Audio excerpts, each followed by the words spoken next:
Would you like to see something strange? Come with us and you will see. This our town of Halloween. This is Halloween. This is Halloween. Pumpkin scream in the dead of night. This is Halloween. Everybody makes a trick or treat. Till the moon's gonna die. Rock it's our town. Everybody scream. This town of Halloween. I am one hiding in the night. Two girls shot and mice went dead. I am the one hiding in the ashes. Who's that shake some spikes in the head? This is Halloween. This is Halloween. Halloween. Halloween. Halloween. Halloween. This town we call home. Everyone plans a pumpkin song. In this town, don't be loving now. Everybody's waiting for the next surprise. Run that ribbon and hiding in the trash. And something's waiting for the monster now. It's Halloween. It's Halloween. Aren't you scared? Well, that's just fine. Next day, run with the moon in the dead of night. Everybody scream. Everybody scream. One town of Halloween. One with the tower face. Here with flash and gun. I am the cold who's there. I am the wind blowing through your hair. I am the shadow on the moon at night. Getting your dreams to the brand new fright. This is Halloween. This is Halloween. Halloween. Halloween. Halloween. Halloween. Halloween. Tender love leaves everywhere. Life's no fun without a good scare. Let's all jump what we're gonna need in our town of Halloween. In this town, don't be loving now. Everyone's waiting for the next surprise. Skeleton Jack might catch you in the night. Fighting on the mess, you make you choke down from your shame. This is Halloween. On a very special night. All that jazz, keep those fucking lights. Everyone feels gonna punch and cheat out. This is Halloween. This is Halloween. We come home, everyone now to the pumpkin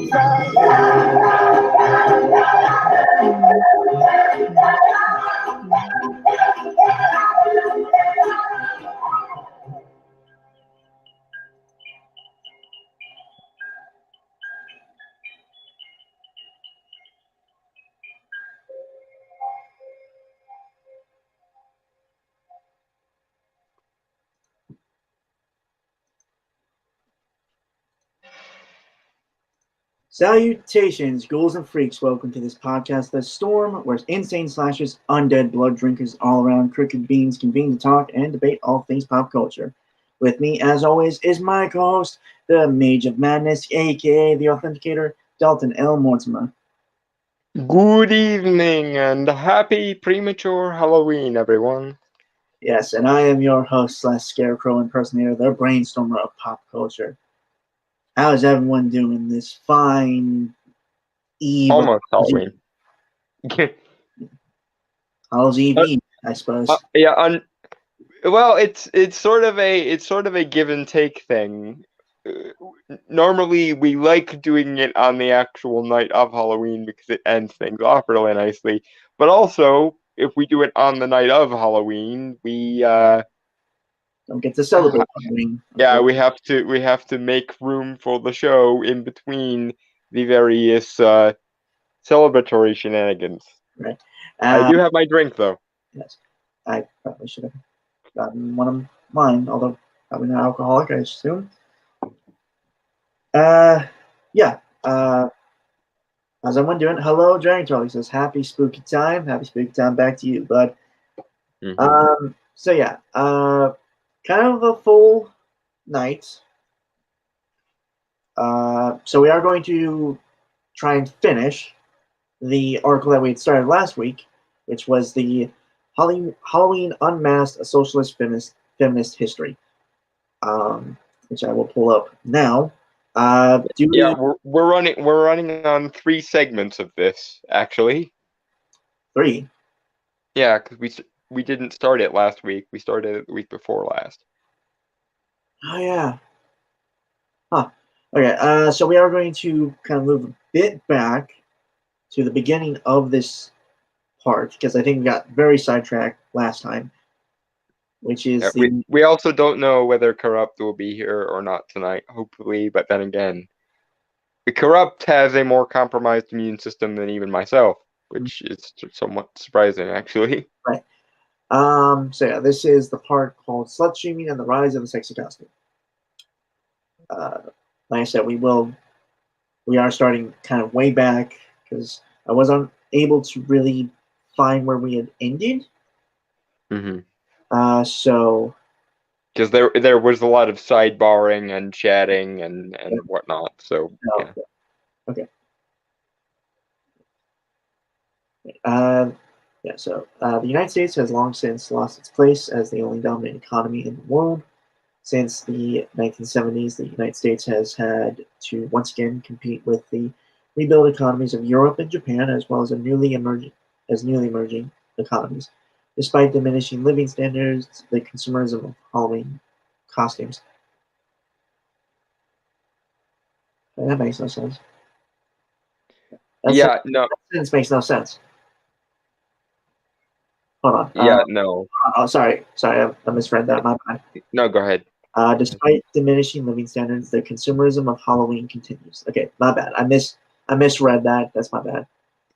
Okay, now one, as I think Corrupt and I both took mutual swings at this last time, but Halloween has always had a component about it that was about hedonism and sexuality, especially in the adult market, and no adult Halloween shenanigans or adult Halloween parties and or costumes are not a new phenomena.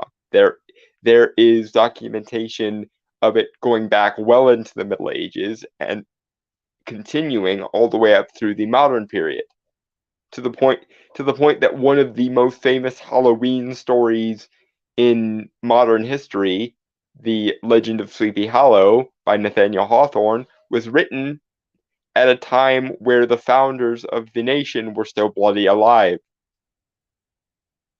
And there's documentation of Halloween or harvest soirees going all the way back to before the colonial period, let alone during the colonial period, as well as we have documentation of them doing it in places like New Orleans as early as the 1800s, which, considering that New Orleans didn't exist before then, is pretty noteworthy, wouldn't you say?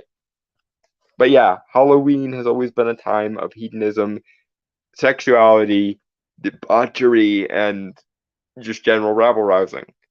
Now, granted, a lot of festivals were often an excuse for feasting and rabble rousing, but Halloween specifically, or Samhain, or All Hallows Eve, always had that extra little twinge of both darkness and sexuality.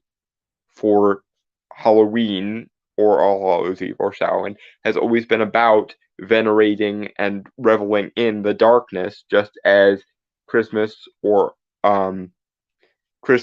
Yule or the winter solstice has always been about reveling in hearth, home, light, and wholesomeness.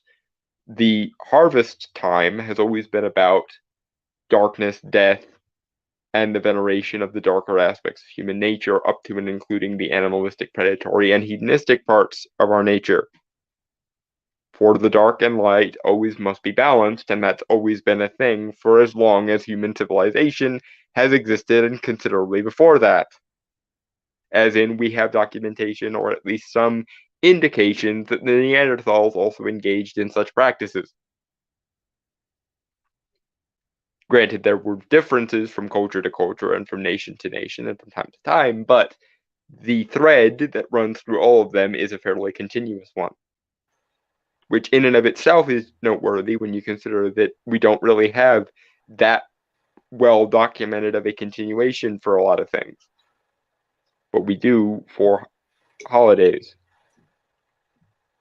Moving on. Dragon Troll says Halloween, do the bad sex. I mean, yes, well, the bad sex and the bad feasting and the bad, basically any possible hedonistic desire you could possibly imagine. Anyway. I just realized I should have taken a picture of my jack-o'-lanterns. Yes, you should have. You can do it after. You can do it after the stream, though. Yeah. Or you can let me waffle on a little bit longer and go and do it now. No, it's fine. Although there is a funny story, and if anyone goes to I'll probably also put it on Discord after I upload it to Twitter and stuff. But Just like I'm sorry, it's a little fun sidebar, but I carved them yesterday, which honestly didn't take. It honestly took me an hour for two of them, which I'm Hmm. surprised by. To be fair, I don't really like excessively clean them out because I like to have some of the guts hanging from like the cut opens. So it has kind of like a spider web effect and give it like kind of more creepy feeling to it. You laugh, but it looks cool. I'm sure that I laugh because it very much suits you is what I'm laughing at. Fair. Um, and yeah, so I've been doing that for a few years now.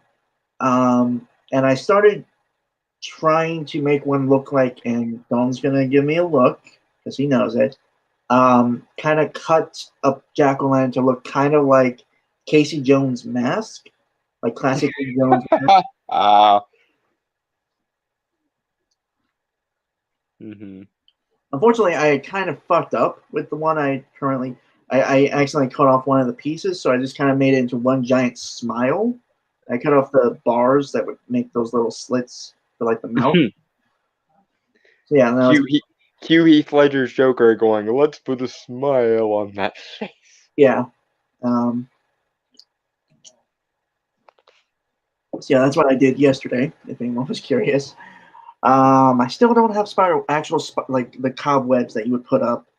Unfortunately, I do have a strobe light, which fun fact, it actually looks like a tombstone, and they designed it to look like a tombstone. Hmm. Uh, but yeah, um, I got a costume ready and stuff, so I'm gonna be scaring some trick or treaters tomorrow, and I'm somewhat excited about that. Uh-huh. Messed up as that sounds. Try not to make them wet themselves and drive away before they get candy this year. Okay, no one has ever wet themselves. Okay, at least not to my knowledge. But not entirely my fault. One, again, I cannot see anything. I have to take my glasses off when I put on a mask. Hmm. Um, so yeah. Anyway, They've got to make masks that accommodate for that. Surely someone does. I'm gonna start doing homework so you can so it's either that you or I need can to, arrange that for it's next either year. that or I need to like get new glasses that don't fog up. Hmm. Giant Turtle, careful, there are a few characters hockey masks. True, but I'm legitimately going with the distinct like three slits uh, kind of look that Case Jones has. So Hmm. anyway, shall we? We shall. Okay. At the same time, Halloween has shifted from its focus on kids and families to adults. It never stopped having a focus on both children and adults, Yeah. except for maybe a brief period in like the 1950s. But that was because that was the transition period between the Devil's Night era and the more sanitized version that we know. Mhm. Um, the shift is best illustrated by the rise of the sexy Halloween costume. Sexy Halloween costume can be traced to Greenwich Village in the 1970s. Greenwich. Sorry, uh, Greenwich Village in the 1970s. Greenwich Village hosted a family-friendly Halloween parade. It also was a center of gay culture. This was also true of Castro Street and Polk Street in San Francisco and West Hollywood. Halloween was often the only time when gay men could wear clothing and makeup traditionally associated with the other gender in public without being harassed by the police. Um, Hold on, not to. hold on.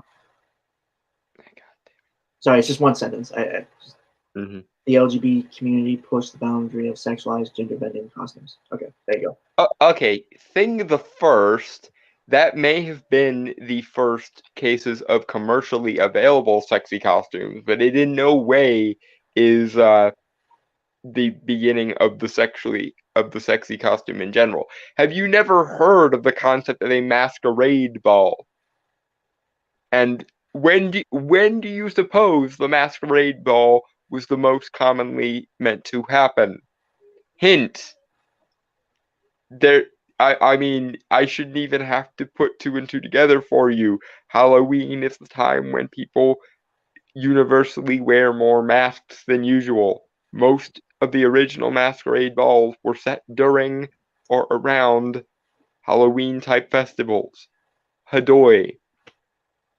More to the point, speaking as a gay man myself, you can fuck right off, my darling, because number one, the LGBT ideology is not the same as simply being gay or bisexual or any number of other categories within that list there. You can't retroactively look at the gay community of the 1970s and go, that is part of the LGBT movement, derp. No, the LGBT movement, derp, occurred in academia primarily first and was an attempt to basically platonicize the entire experience of being gay. It does not apply though. And here's how I can tell you're being a academically sanctioned moron, because you just obliviously conflated the idea of being a crossdresser or a transvestite with being gay. No doubt there's some overlap there, but since you're the one that's supposed to be virtue signaling on the behalf of these groups and these identities, I shouldn't be able to do your job better than you by pointing out that you just conflated homosexuality and cross-dressing as though they're the same fucking thing. Never mind that if anyone of a more homophobic or conservative leaning did that, you would use that as fodder to call them hate groups. If any person in the South at all said, well, you're gay, so that must automatically mean you're in favor of cross-dressing, or you're a cross-dresser, that must automatically make you gay. If someone was stupid enough to make that claim, you would pillory them in effigy. And honestly, that would be one of the cases where I would be like, okay, yeah, that's fair. But you got away with it just now in an allegedly academically sanctioned paper, so you can fuck right off, my dear. Also, identities are not teams, and don't attempt to speak for me or my brothers and sisters in the gay community as though we're all members of one singular platonic hive mind. Fuck off, please. Moving on. Okay, so I am going to read this one dragon card because it's interesting. And I want, but just again, usually for the sake, we'll just wait. But yeah, for hating binary so much, they certainly think in them a lot. Yeah, that is yet another case of things they borrowed from Hegel, because Hegel's whole innovation, quote unquote, was basically viewing history in a series of nothing but dichotomies, and culture the same way.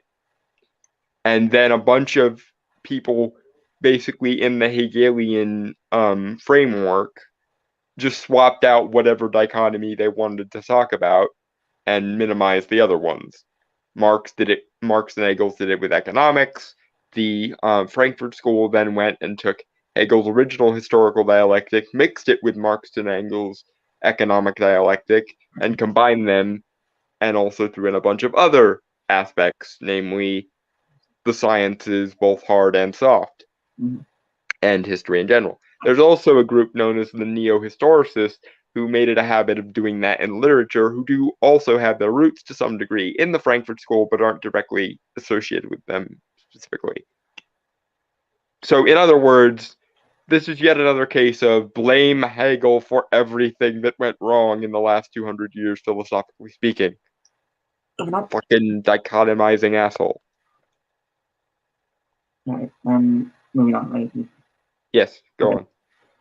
The 1970s also saw the increased commercialization of Halloween.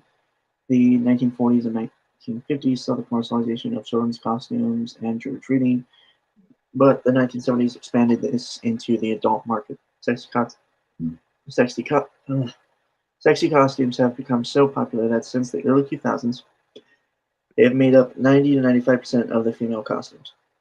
And again, I would point out to you that just because that's the first instance of them occurring commercially does not mean it's the first example of them occurring, period. Also, you use the word commercialization like a slur or like some pervasive parasite, when all that's going on there is people go out of their way to produce a thing. People in business then realize that that thing could be made commercially and usually better than the homemade versions, especially in the early days of the 1950s. And then they decided to fulfill the needs and requests of that particular market, making the people in that particular market happier because they got nicer things out of the deal and making those people extreme amounts of money. I really get annoyed whenever the term commercialization comes up because when you drill down to the bottom of the term commercialization, all it ultimately is people desire a thing, the market proceeds to fulfill that niche, and somehow in some people's minds there's something oppressive going on here, or something hollow and facile going on here. Huh. Eh. I'm sorry. I was doing check-in to see what time, because I for trick or treating would be in my city, Mm-hmm. and apparently there are something I never knew. There are a lot of Halloween events in my city. I feel like that deserves a sad trombone in and of itself, that you didn't realize that. You're in a city, my dude. I don't go anywhere, and I don't watch the news, even local. It's always so depressing. Uh-huh. Fair enough, I suppose. But it sort of flabbergasted me that I suspected there was probably Halloween related shit in your city and you never even thought to Yeah, think well, about it. I feel like an idiot too. So okay, okay, just Yeah. Wah, wah, wah, I, wah. I didn't mean to derail anything. I just Yeah. last And, week. Last, I'm sorry. It's just like I do want to say this. Like yeah, last no, year, go ahead. I Go was ahead. confused because when I was growing up, we had trick or treating time around like 6 to 8 p.m. Right, Mm-hmm. but now they moved it up for obviously for like last 2 years apparently, because like how crazy things got with like pandemic and all that. Yeah, yeah. They moved it to like what was it 4 to 6. Oh, that's just sad. The sun might still be up then. That's not right. Dude, I set up at 6 and was there for like a good hour and a half. No one came. Aw. I was told by this couple that were just chilling, you know. Mm-hmm. Yeah, that's. I felt like a fucking idiot because I was standing, and it was cold last year too. Like it was super cold. I was sitting Yeah, there, yeah. just Halloween is where winter begins, ladies and gentlemen, lest we forget this. oh yeah.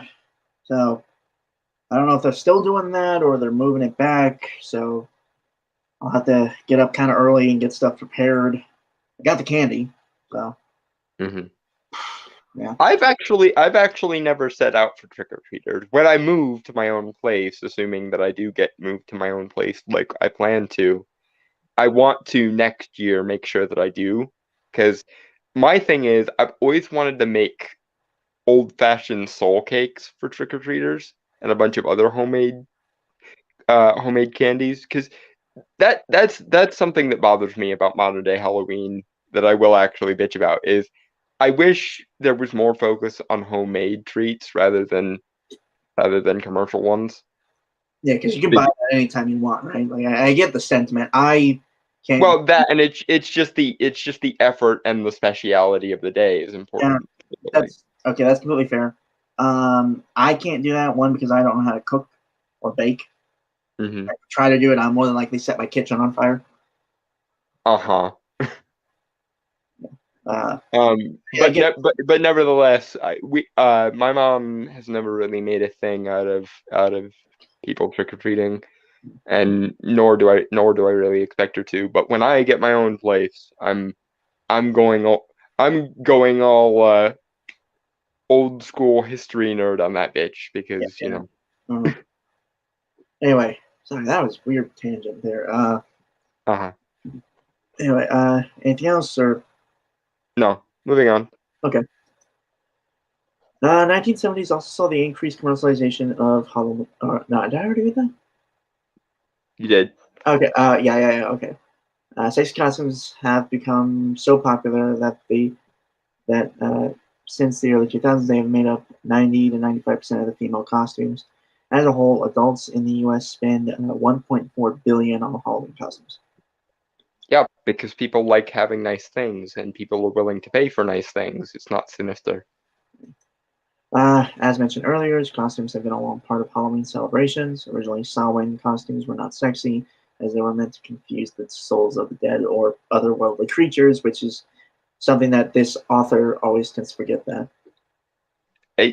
Also, Halloween feasts and or revels were also very much a thing, even in the old days. So I would put an asterisk beside this. She's not wrong. She's just not telling the full story. Big fucking surprise.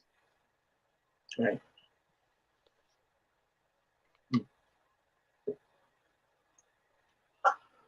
Uh, Nevertheless, the holiday has a long history of testing boundaries. For instance, young male choristers Mm-hmm. in churches dressed like virgins on All Hallows Eve. Okay, so basically what I wear every day.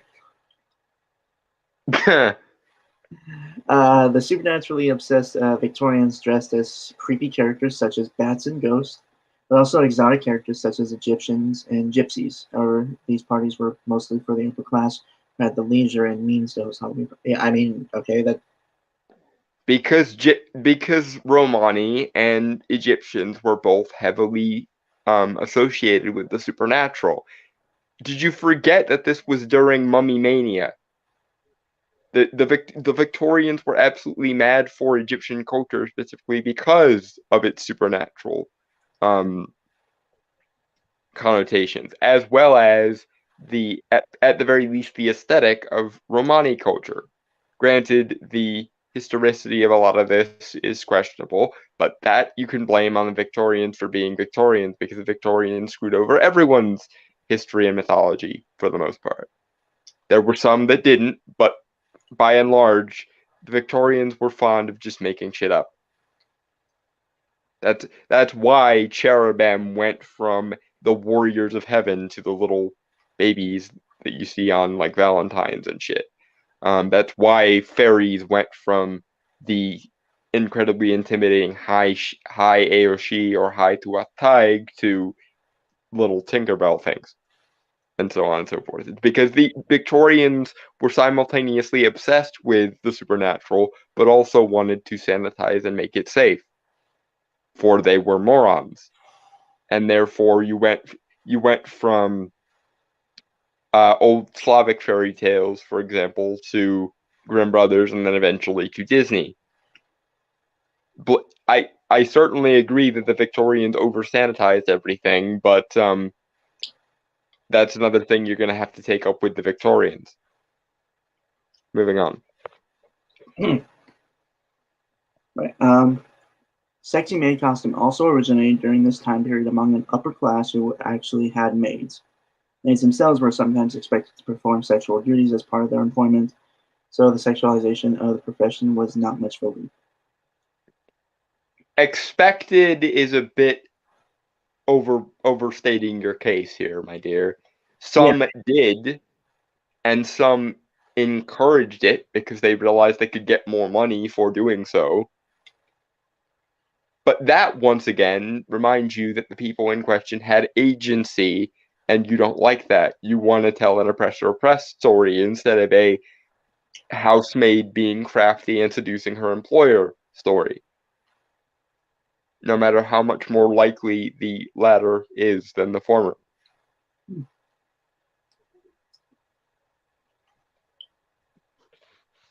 right. Moving on. Moving on.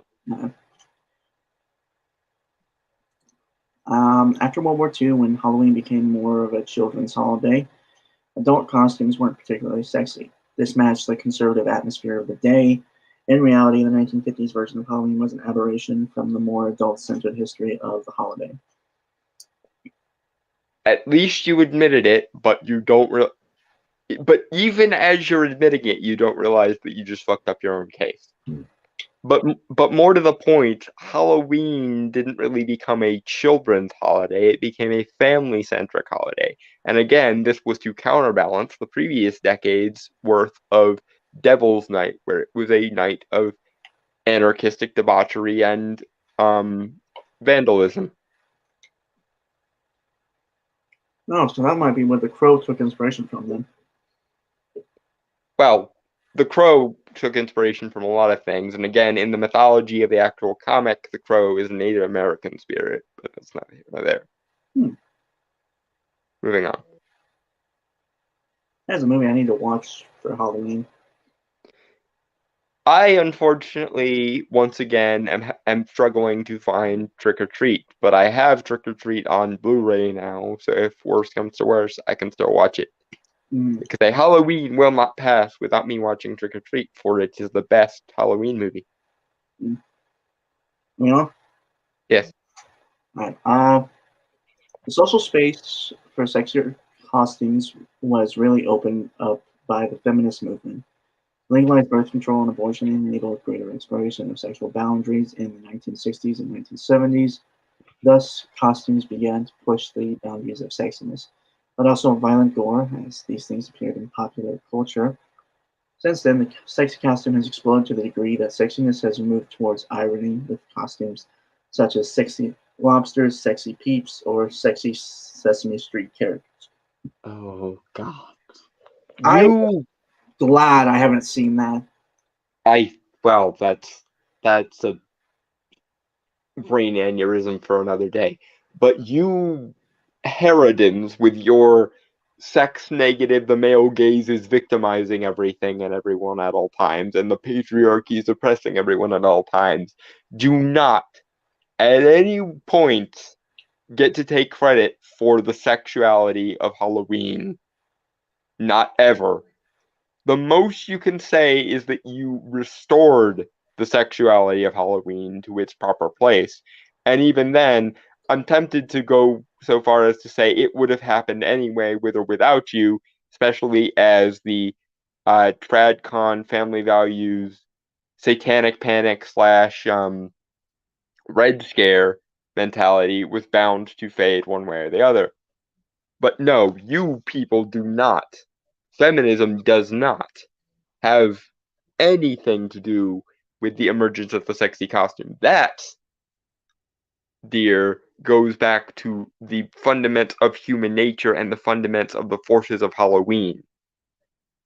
Again, the most you can say is that you added to the impulse to return Halloween to its former glory, but I'm not giving feminism shit with regards to the credit for sexualizing Halloween. Especially considering that 9 times out of 10 it is feminism that bitches about the quote-unquote victimization from Halloween. But you simultaneously want the credit for sexualizing Halloween and also want the moral high ground to determine how that sexuality is expressed. You want simultaneously to be the finger-clucking, the tongue-clucking Puritan who tisks at everything they don't like, and the sexual freedom fighter who, again, it does ultimately go back to the goddamn witch iconography with you people. You want to claim the authority of the mother, maiden, and crone, but you simultaneously don't want young women to be virginal and therefore have the pure aspect of the maiden. You don't think that motherhood is a positive thing, or that that nurturing someone's offspring or even children in general should be encouraged, and you think motherhood is oppressive, and you don't like the idea of getting old, therefore you can't access the idea of the crone because you don't believe in the concept of growing old gracefully, or the wisdom of age because you don't believe that age gives you wisdom. You think that age gives you stuck in your way Puritanism. And while there might be some truth to that aspect of it, you also completely dichotomize it in such a way that there can be no wisdom with age. Also, you don't really like sexuality or darkness or immorality in any way, which is what the crone is supposed to represent, mastery of those things through wisdom and age. Because whenever it's darkness or sexuality or immorality outside of the feminist framework, you get just as hot and bothered as any Helen Lovejoy-ish church wife of the yesteryear and the TradCon era would have gotten. Possibly more. So there. Fuck you. You don't get credit for sexualizing Halloween, and you don't, despite what feminist Wiccans and so forth might think, have any monopoly on witchcraft or the Mother Maiden and Crone iconography. Fuck off entirely. Your version of the Mother Maiden and Crone would be Lacey Green for the Maiden, Bell Hooks for the Mother, and Gloria frickin' Steinem as the Crone. That is the feminist tripartite womanhood, basically. Moving on. All right, Giant Turtle, give me a sec. I'll read those in a sec. I want to get one more paragraph done, then we'll cover comments, okay? Mm-hmm. As many women have embraced revealing costumes, this has resulted in slut shaming. Halloween itself has been nicknamed Slutoween. Slut shaming is calling a woman a slut or hoe as a punishing identity for perceived I know this word, but fuck. Promiscuity? Yes. Okay. At the same time, the heterosexual women are expected to be sexy as part of the gender performance. Hold on, Dalton. While women are expected to look sexy, they are blamed for dressing sexy when they are assaulted. Women are expected to be sexy and not sexy. This is the catch-22 of being female. And men are also expected to be sexy and not sexy in such a way that if a man isn't sexy enough, he's not even given his identity as a man. And if a man is too forward with his sexuality, he is called a predator. At the very least, women are usually thought to be pure and or victimized, no matter what they do. And they're not blamed for what they do with their agency. Right, but I've never heard of Slutoween. Me either. The whole slut shaming thing I've never heard of. The most I've ever heard of is that people tend to get handsy when people are in sexy costumes, to which my response is, you dress sexy and then you don't want to be engaged with in a sexual manner. That does seem somewhat counterintuitive. Without consent, I think that's kind of weird. Well, I mean, there is that, but there's also kind of, I'm going to get so much shit for this, but there's kind of an implicit consent for someone who's dressing sexy, because it's sort of like, if you don't want to get done for soliciting, then don't walk down the street naked. Or if you don't want to get, sharks staring at you with hunger in their eyes, don't bleed in the ocean. Coat yourself in chum and then go in the ocean. Like, there are. I think I see what you're getting at, but again, like, just kind of about, I've never heard of Slutoween. And I think I don't know if I said this last week, but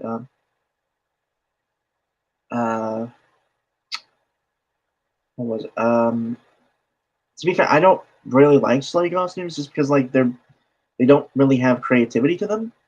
No. They're pretty basic, and also, I'll be honest, just today, like, women dress sexually anyway. That is true. And again, one has to wonder, if you don't want to be seen as sexual, then why would you bother? And again, it's what me and Corrupt talked about last week. Sexuality is a power which gives you power over other people. So you exert, when you dress sexually, you exert sexual power over people, as is your wont, and I have no problem with you doing so. And then you get mad at them for the result of having been affected by the sexual power you're giving off. It's essentially, you are giving off what used to be referred to as the come hither vibes. And then when people come as a result of that come hither, you are appalled at them for heeding your summons. Basically, you put out a sexual come hither, and then when people respond to that come hither by being summoned by you, you take issue with them for responding to that come hither. It's completely ass backwards. You get to dress as sexy as you could conceivably be, but if anyone finds you sexy in the interim that you find undesirable, they are impure and should be put in the fucking stocks or some shit. God damn it. Moving on. Right. Okay, so Rancho overall some interesting stuff. Okay. So first the newer comments. Being assaulted, really? Only in a lawless society would that happen without serious consequences. At most, stares, catcalls, and advances. And I would throw in that even in a lawless society, it's unlikely to happen because in a lawless society, you have to deal with the morality, quote unquote, of the mob, and nothing gets an angry mob together more effectively than the idea that someone's sexual honor, especially if they're a woman, has been violated. Right. That's what resulted in lynching back in the day. Also, a good way to put it might be that if you look like you went out of your way to look sexy, it's like a business putting out a help wanted sign. Might not be you, but they are looking for someone. Yeah, that's Yeah, as I was saying, you tell people with your body language and your dressing and your just energy to come hither, and then when they respond by coming hither, you slam them in the stocks and burn them at the stake or something like that. Okay. So the earlier ones that we had missed when we were talking. Mhm. It's a consistent theme with them. They want to have their cake and eat it too. Because I think what it is in their framework, they don't consider things we would consider to be natural consequences to be natural consequences. And so when we point out to them what we consider to be natural consequences, they respond to us by saying, stop conflating those two things. That doesn't follow from that at all. And then we just stare at them confusedly because, of course, to some degree, they often do follow from each other, and the idea of separating them is somewhat silly. Mm-hmm. Okay. They also have a philosophy of old equals bad and new equals good, which I think is what you were talking about earlier, right? Yeah, to some degree. Dragon Turtle and I kind of have an inside joke at this point because we were talking about social justice worshippers or social justice warriors as though they were the worshippers of chaos from the Warhammer 40K universe or just Warhammer in general. Mm-hmm. And I remember us this might have even been on stream, this conversation whereby he thought they would be in favor of chaos in general, and I specified that they would be in favor specifically of Slaanesh and Tzeentch because Khorne and Slaanesh and Tzeentch because Khorne and Nurgle both symbolize basically the opposite of what they want. Khorne, of course, representing warfare and blood and masculinity, which they despise. Also honor. And, well, I mean, in the loosest possible value of the term honor. Okay, so I'm sorry. I assume everyone here has seen What If the Emperor Had Text Speech? Yes. Right. There is an episode where they do discuss chaos and like how like chaos gods are natural concepts of the universe that have just been royally fucked because of how stupid people are in the Warhammer universe. Well, in particular Slaanesh, because she was literally born, quote unquote, from a How did they phrase it in the show? Murder fucked into existence. Society collapsing elven orgy. Murder fucked into existence. Yeah. But I get you.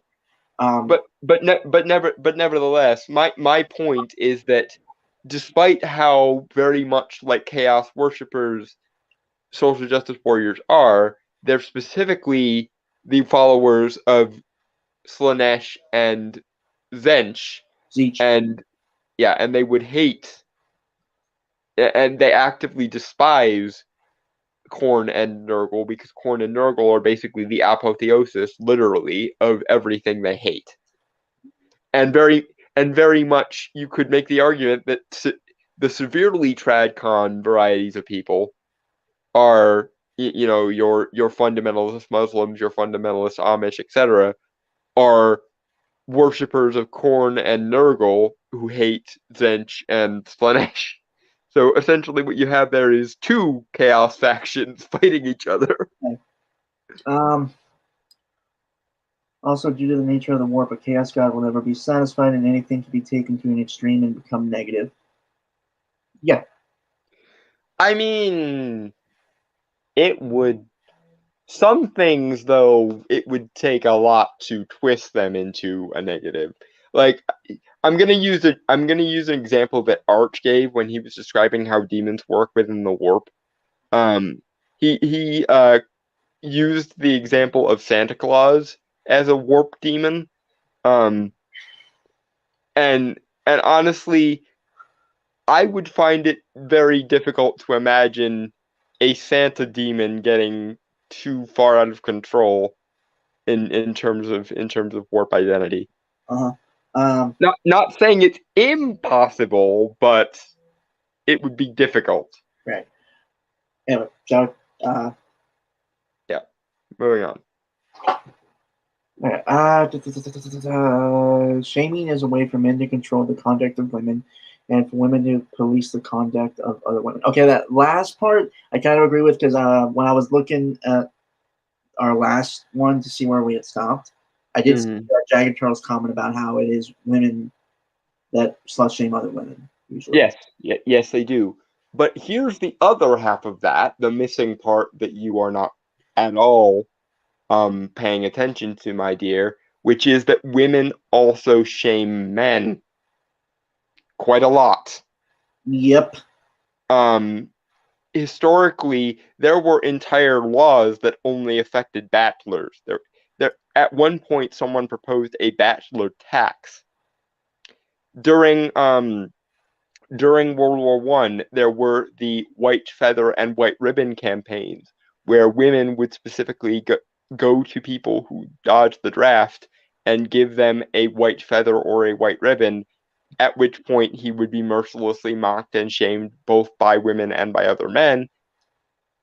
And of course, the modern phenomena of the toxic male / incel thing that is currently going on at all times and in all circumstances, where a man does anything that doesn't please a woman, no matter how high her standards are. So you can take this, shame is entirely one-sided and women are the victims of it, and shove it. Your assignment, my dear, is to watch the movie Joker, because Joker is a perfect encapsulation of what can happen to a man in the modern society that society, and in particular women, have decided they don't like or they find invalid. Anyway. Also worth noting, and I did just notice this, there is absolutely no way to remove a woman's woman card, i.e. there is no word that means you have fucked up so badly you're no longer a woman. But there are any number of words that basically fundamentally mean you are not a real man. And even just that phrase, you are not a real man, is very, very fucking common. No. Yeah, moving on. Alright, okay. Scary. What? Frighteningly. Is that a word? Yes, frighteningly. Okay. That was only the first sentence of this paragraph. Oh, God. For some women, it might be liberating to wear sexy costumes, as it allows for escapism from everyday life and an opportunity to be someone different. On the other hand, some women might object to being objectified and regret that there are social pressures to look sexy. That's not why. Hold on. Let me finish the last sentence. So So I want you to have the full context. Certainly, the over-sexualization of girls' costumes is also concerning.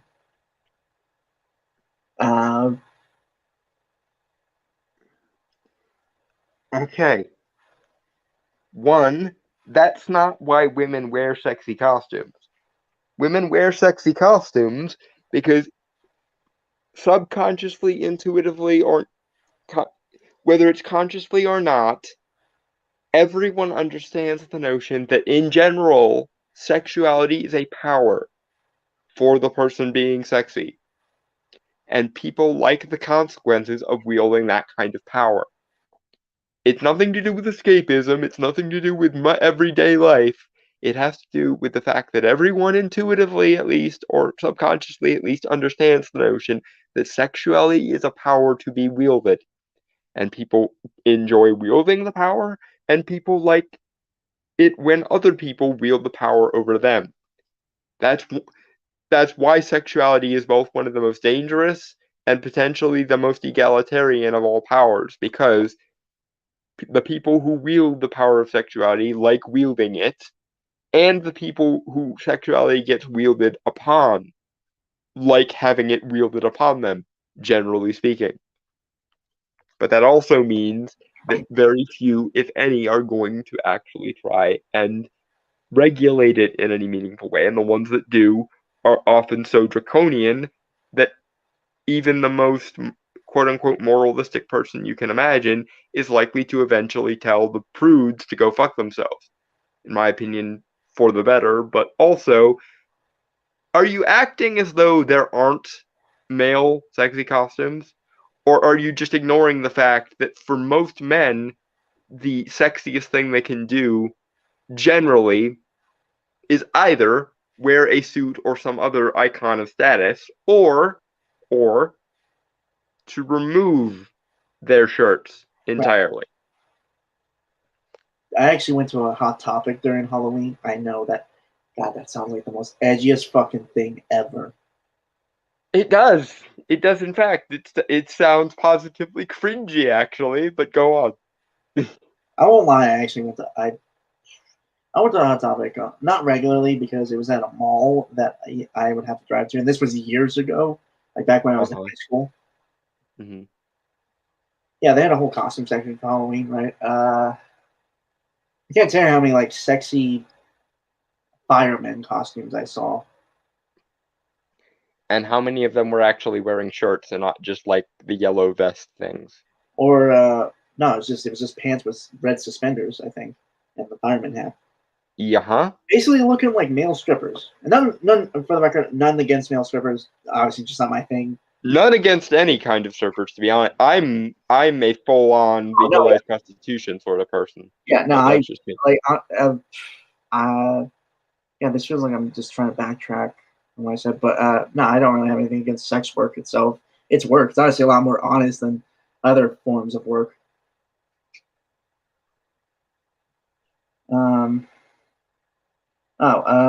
Actually, that's good. That's good. Dragon Turtle. Nobody mentioned the female/gay gaze when Thor lost his clothes in the last movie. That is true. They didn't. In fact, for most people, the female gaze is such a foreign concept that even just mentioning it will get you called misogynist. But again, as Dragon Turtle rightfully pointed out, many things are done for female enjoyment as well. I mean, do we have to talk about Twilight and or 50 Shades of Grey? Because we can talk about Twilight and or 50 Shades of Grey if we must. Aquaman. I remember Nerd Wonder doing a video on that a few years ago. The thirstiness for Jason Momoa. Yeah. Henry Cavill too, I think. A lot of. I don't see quite as much for him. That is actually surprising. The reason is because Jason Momoa has that Dubro energy, whereas Henry Cavill, despite being a good actor, wasn't really allowed to emote very much as his Superman. And also, just as a regular person, he does kind of that more British, not poshness, but more restraint. I was gonna say sophistication. I don't think he's very sophisticated. I think he's a bit of a dude bro, but he has restraint that's Now iconically British. well, he's a nerd to be. No, he's a nerd. Not, I wouldn't say dude, bro. I mean, If you say sort of can be nerds, so help me God. it's sort of hard for me to see him as a nerd when he looks like that. Yeah, they come in all shapes and sizes. You know, They type in jackass. don't though usually. Okay, hold on. Only Aquaman can quench their thirst with the power of water. Get your mind out of the gutter. Aha, aha, aha. Um, I think the entirety of the Aquaman fan base would rather their minds be in the gutter so as to catch that metaphoric water there. the female slash gay gays. I don't really have anything to say about it, to be completely honest, because I'm not female and I'm not gay. So I can confirm the existence of the gay gays, but I will say, and this is gonna sound somewhat social justice-y, gay men get their gays by proxy more than directed at them. And here's how you can tell. Because 9 times out of 10, when a character on a TV show or movie is gay, it's going to be a woman. Because lesbians are the marketable homosexuality. I mean, look at what happened to Bros. Yeah. To be fair, from I what I understand, that was also just a terrible movie. So yes, it was, but that's neither here nor there. Point being, the reason why you see far more lesbians on TV than you see gay men is because everyone can appreciate lesbians, up to and including the straightest of the straight men, and almost nobody but gay men have tolerance for gay men. That being said, with regards to Hollywood, and I'm speaking as a gay guy, and a bottom at that, many gay people also don't have tolerances for the way Hollywood depicts gay men because they insist on making both members of the relationship twinks usually, and it's fucking annoying. I mean, lesbians are the more multiple ones, but have you seen the yaoi market? Yeah, but that's in Japan, and that's a completely different culture. Not saying that nobody serves the gay gays dragon turtle, but in the West, no, it's lesbian fantasies all the way down I usually. think women love the gay guys or the get guys because I think you misspelled gay or at all correct. Okay, this is actually interesting because and now you goddamn Okay, if it starts to draw on, then I'll. yeah. But you have opened this box, and now I must apprise you of the contents of this box. Funnily enough, the largest consumers of gay fiction is actually straight women. Huh. Because just like one of the largest consumers of lesbian porn is actually straight men, and they like to insert themselves into the scenario and make it a threesome in their heads. There is a case for women doing the same thing with the actual relationships between gay men. They like seeing men be feminine towards each other, essentially, or what they would define as feminine. And they also, a lot of them, like inserting themselves into the middle, either as the friend of the couple or just straight up as a threesome. Yeah. But I actually don't think it has anything to do with them liking gay men. I think it has to do with them essentially objectifying men and enjoying men being feminine, basically, because they associate any kind of intimacy as femininity, and therefore they can't see two gay men being gay with each other as masculine. Not even gonna poke that.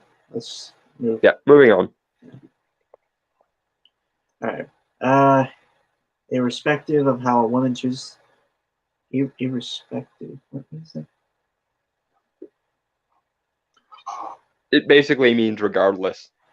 Why that's whatever. I'm not. Because they're aristocrats I with no self-awareness. still, man, like it's just that is such like an obscure word. Don't get me wrong. If I was better well read, I'd probably get it. But I mean, I frequently use the word irrespective, but I understand why it would get on your nerves. no, it's just like it. Okay, like it's weird for me because I guess I'm a commoner. You know, the, shut up. the the peasant not liking the aristocratic airs there. Yeah. Okay.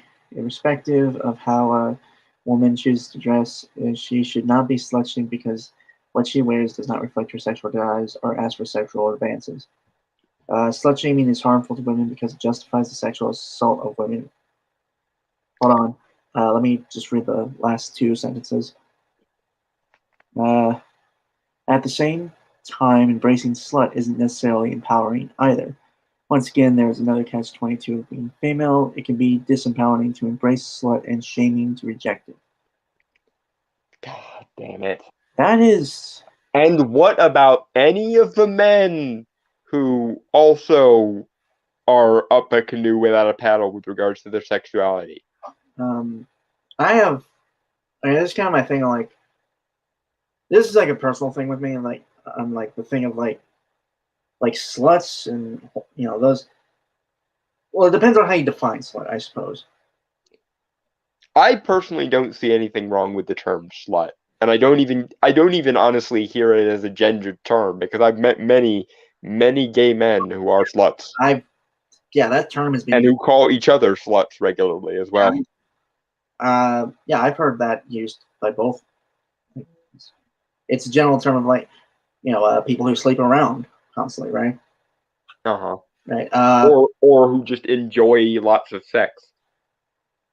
And that's the other thing. In most parlances, slut has more of a like cheeky positive connotation of someone who just enjoys having sex. Right. I've mostly contributed that word to the former definition that I said. Mm-hmm. Like a person who sleeps around a lot, which kind of does imply that they enjoy sex, right? Yeah. Mm-hmm. That's kind of the reason why I don't like sluts.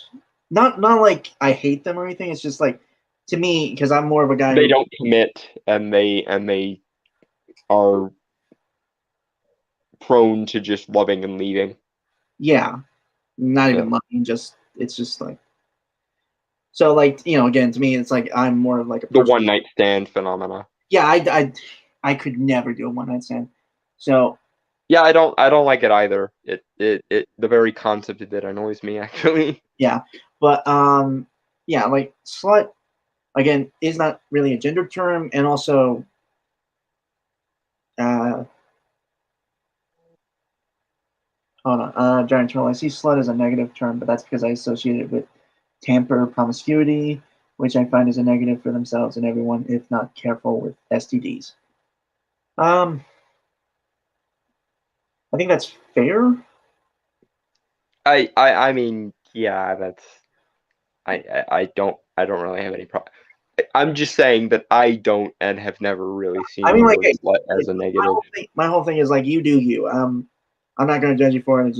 It's not what I would do personally. Yeah, and even though promiscuity makes me a little bit queasy, like my thing is I don't insert myself into situations where the consequences of the thing are self-contained to the part. Like it's the same as my stance on abortion. I don't really care one way or the other with regards to abortion because in my opinion any negative feelings I do have about it are irrelevant because a lot of the time abortion carries its own negative consequence. And I don't feel the need to add negative consequences onto something that has a self-evident negative consequence to itself. Same thing with the women who don't have children until they're 40 or 50. I don't really feel bad for them, but I don't really get angry with them either because thou playest stupid games, thou winnest stupid prizes. Right. Is the logic? Uh, You fucked around or not, and you found out or not. mhm. You know. Going on or anything else? I was getting into the whole. Yeah, men can be assaulted too, both by men or by women, and that's the other thing. A lot of feminists have got it into their heads that when we say things like men can be raped too, we're referring to people who get like prison rape by other men. And I'm like, and it makes my brain hurt because it's like, how do you not see the possibility of women forcing themselves on men? Because it definitely happens. Mm-hmm. But once again, what this writer has done is taken something that is a universal problem, sexual assault, and made it only a women's issue. Because apparently men either don't, in her mind, get assaulted by women or other men, or if they do get assaulted, it's just by other men, or they just don't get assaulted because reasons. And I'm just like, no, assault is a human issue, not a woman's issue. It's just funny that you don't seem to give anything like anything resembling a fuck about men. Moving on. Yeah, moving on. Okay. Halloween should be approached in a nuanced fashion. No shit, Taylor already is. Feminists should absolutely stand up to the slut shaming of women who wear sexy costumes. Never really seen that, but okay. Nothing is to be gained by shaming women for conforming to an expected gender performance, for escapism, or for expressing their sexuality in this fashion. At the same time, feminists should also critique the narrow expressions of female gender expressions and the social consequences of of costumes that turn women and girls into sex objects. I notice that you have absolutely no problem with men being shamed for being either not sexy enough or too sexy, or at all being themselves left open to assault. Again, it's one of those, you have a blind spot in your worldview in the shape of all mankind, literally, and it bothers me. Yeah. You just went on a lengthy diatribe about how shaming women for any sexuality at all is bad and how gender roles are limiting for women, but you didn't mention shaming of men at all or sexual assault of men at all or Don't how male gender roles can be limiting. Moving on. the glorification and trivialization of sex work, which ignores the social conditions of sex workers who are oppressed like all workers, should also be called. Okay, this I don't get this. Like it's not staying within like the. It's jumping around different topics. It's like what she did with the witch trial thing. It's only tangentially loosely related to the thing in hand, but she wanted an excuse to talk about it, and Halloween gave her half of an excuse. And again, I know I'm gonna sound like a broken record here, but I do literally have a show where I talk about men's issues. So, are you at all concerned with the way male strippers are treated, or gigolos, or the young boys in places like Afghanistan or the Middle East, where they are dressed up like women, quote unquote? They're called dancing boys, and they're used by men who don't want to be accused of prostituting with women, and so they instead screw little boys, and then when the boys get too old or go through puberty, they literally get fucking murdered. Okay, moving on. Thank you for that, Tom. Now I won't be able to sleep tonight. Yeah, it's close enough to Halloween. You shouldn't be sleeping at night anyway. Yeah, moving on. Hold on. Okay, Drandle. All right, this one, and then we'll gotta move on because we're almost done with this, and I want to be done with this. All right. We also don't talk about how women try to trap people in relationships. Comparing the two sexes, men are more interested in sex, and women in marriage/long-term relationships. Generally speaking, I think it does bear pointing out that men do also want relationships. In fact, what we've discovered, especially recently, is how much men actually want relationships, Yeah. but and aren't having access to them at any way. But yeah, it is worth noting that very often when couples are fighting, women will go out of their way to try and get pregnant so that she has a way to extort the man into staying in the relationship longer. Because you're not going to leave me if I have a child. And that is fucked up beyond all reason. Moving on. Maybe else. Never mind. No, go ahead. No, I don't think it's relevant. Okay. Okay, Halloween and women's labor. On the other end of the oppression spectrum. Oh my god. Oh, God. On the other end of the oppression spectrum is the oppression of women who are mothers. Certainly, Again, sorry. these same people want the witch iconography. They want the mother, maiden, and crone, but they don't respect motherhood and they think it's oppressive.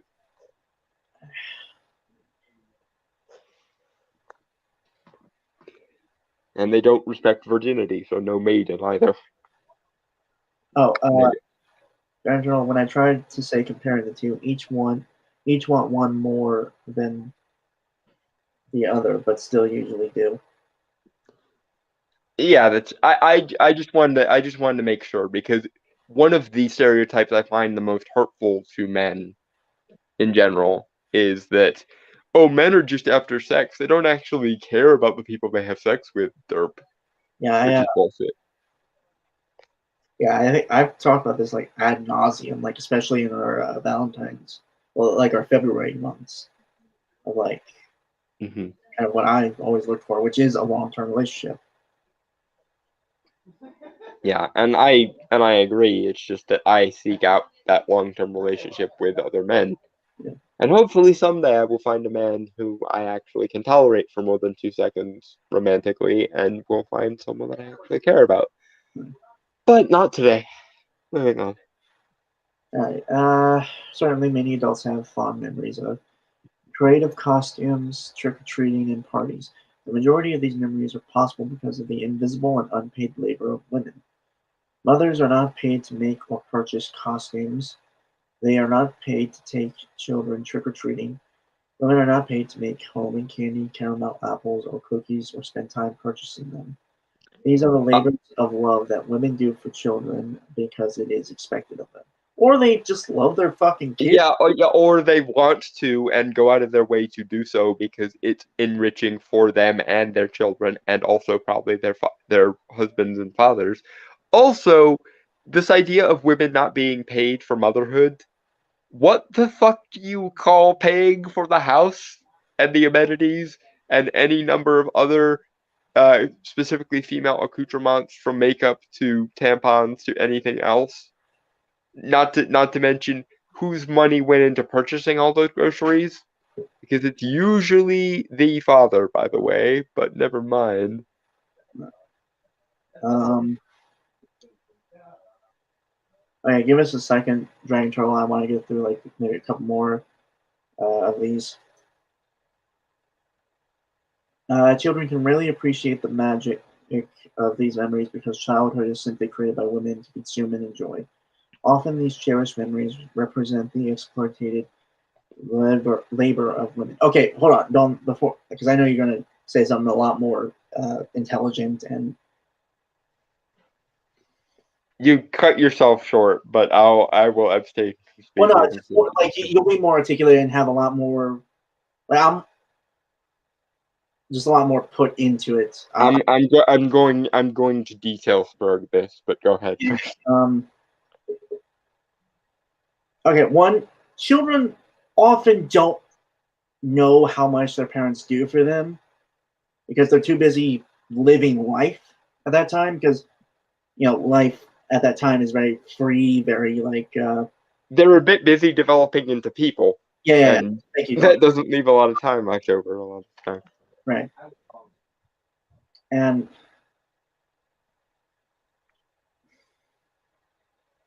I'm sorry. This kind of gets me because like my grandmother raised me. You know, it's basically like my mom, Mm-hmm. and it kind of pisses me off because I won't lie, I didn't when I started to take care of her when I was like young because she got like sick and stuff. I started to really appreciate what she had done for me in like my first like 10 or so years of life. Mm-hmm. And let's also not forget that children are often a lot more switched on, quote unquote, than people give them credit for, and a lot of children are appreciative. Yeah, I mean, I was too, and when, I think I really started to appreciate it more when I was a little. Yeah, when life went and superhero origined you into guilt, but that's Um, neither here nor there.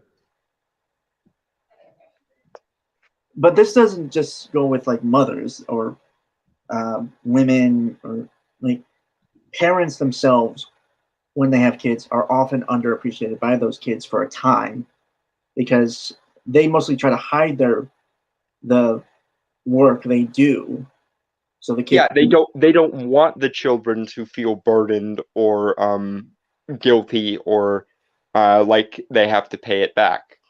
yeah and yeah it's and again it's not just women like fathers like they work their asses off like my grandfather who again is basically like my father because he helped raise me Mhm. that guy like he is like he's in his 60s right now like not 65 yet but he's still working his ass off in effectively a construction job to help pay the bills and shit Mhm. like so Now, I'm sorry like just one more thing no, go ahead. I find this just incredibly disingenuous and just extremely like almost farcical if that's a word Hmm. right and that you are kind of blaming a role that some people take with gusto because it is needed. Yeah, they choose to do it, Okay, because and would actually feel worse if they were um incentivized not to do it. Actually, yeah, and just okay. and My I'm sorry, like it just I'm sorry. no, go ahead, please. My grandmother never treated me like a fucking burden when she took care of me. Okay, now one fucking moment, and to say that I never appreciated her, that I didn't. Instant fuck you. Yeah, just I won't lie. I want to put my fist through something right now at that insinuation. Just don't break your desk again. I don't want to break my hand. But no, it's just like, yeah, no, I agree, Gentle. Like fathers, yeah, it's not like fathers don't do that, or that the daughters don't get to go on those trips either. Yeah, I Yeah, it's very much not gendered. Now, granted, I will say that my father it's a kid. was Okay, what wasn't around for a lot of my childhood. That being said, I don't blame him for that. I think it's just part of who he is, even if who he is happens to be a bit of an asshole. And that's a whole nother conversation. But I also don't project my own problems with my own father onto all of like mankind because that would be really stupid and possibly evil. yeah, Um, but more to the point, not only do mothers do these things for their kids because they love their kids, some of them do it because they think the day themselves are important and worth celebrating, i.e., there is inherent value just to the traditions and just to the festivals themselves. Also, um, you run into this thing where women feel worse if they don't engage in the effort. And I'll use my mom as an example. Every year there's at least one moment where she's like, there's so much effort we put into this, and I feel like we shouldn't put as much effort into this. And yet, you know, cut to the week before Halloween or the week before Christmas, and she feels guilty for having said that, usually.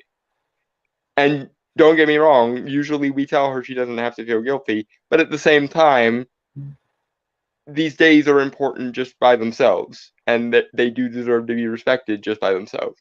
And especially given that family is such a big part of all of these festivals, whether it's Halloween, whether it's Christmas, whether it's Easter, whether it's whatever, that added love also is a factor. I would go so far as to say it's disingenuous to call it labor, because for it to be labor, it has to be something that you do when you don't want to. And even if you might circumstantially say, well, I don't want to do this, the fact that you feel guilty for not doing it does imply that on some level you do want to do this, and you hold yourself to your own standards. And that's the other thing. People hold themselves to their own standards because they think their own standards are worth it. And it's not morally wrong for them to do so. And also, once again, going back to my previous point, it's not as though women aren't paid for these things. Not only are they paid usually by their significant others or by the state, depending, but they're also paid eventually in an immaterial way by their own children.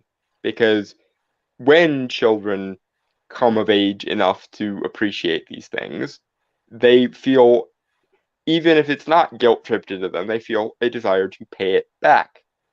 And as many a song has been written about, there are very few things that you can buy less than a mother's love or a child's love, and presumably also a father's love. But of course, people don't really pay much attention to that, even though usually it's the father footing the bill.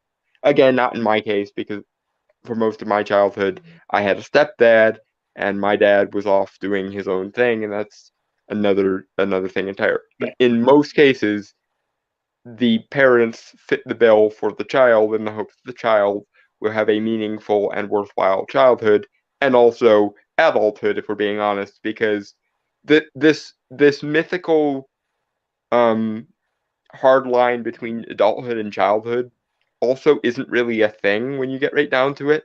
Like, there's no magical transition that you go through where you go from being 100% a child to 100% an adult. In fact, most adults, what maturity actually looks like is not the desire to become an adult, because a lot of edgy teenagers go through this phase where they need to be quote unquote respected as an adult.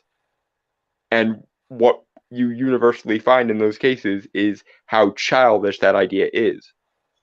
Most of the time, the moment of true maturity is the moment where you go, yes, I still appreciate things from my childhood, and no, I refuse to be shamed for that. Because really mature people don't give a fuck about what maturity means, Right. basically. I don't think I have anything else to say. Yeah, moving on. And that statement just really fucking like. Yeah, there was a lot of stupid that could have been gotten out of that sentence, and I don't even think we even addressed all of it. But there was a lot of stupid contained in that. If we tried to address all of it, we would be here all night. Well, we would be here until the end of the fucking stream. So next. According to social reproduction theory, the unpaid labor of women serves a purpose of perpetuating capitalism. This is accomplished through reproducing workers, the children who are raised to be workers of the future, and maintaining current workers. Bless you. Thank you. Through the care of men who are presently workers. Women provide a service to capitalism by caring for children, the sick, elderly, and husbands. This unpaid service in the private realm of the household means that capitalists can enjoy greater profits in the public realm. Again, it's very seldom, if ever, unpaid. The man pays for the house, the things in the house, the various accoutrements. I was going to say, like, it also depends on your definition of pay. If we're I mean, yes, but it's disingenuous to call it unpaid labor because it very often is paid in various different ways. Also, for most of human history, the the main engine of industry was the domestic industry. The phrase cottage industry refers specifically to this. The idea of business that's done outside of the home is mostly a product of the Industrial Revolution. So for most of human history, the work women did was paid in exactly the same way the work a man was paid, was accounted for.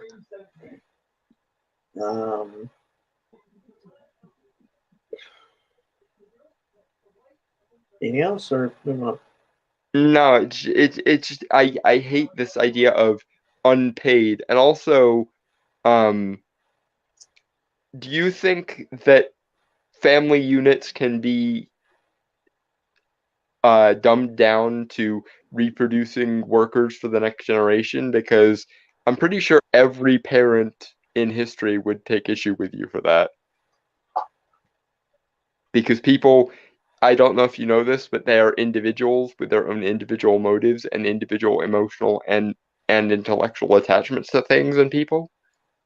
Hi, how you doing? Moving on. You set it up so perfectly, so I had to. Yeah. Mm-hmm. Okay, 1 second. This may seem to have little connection to Halloween. It does.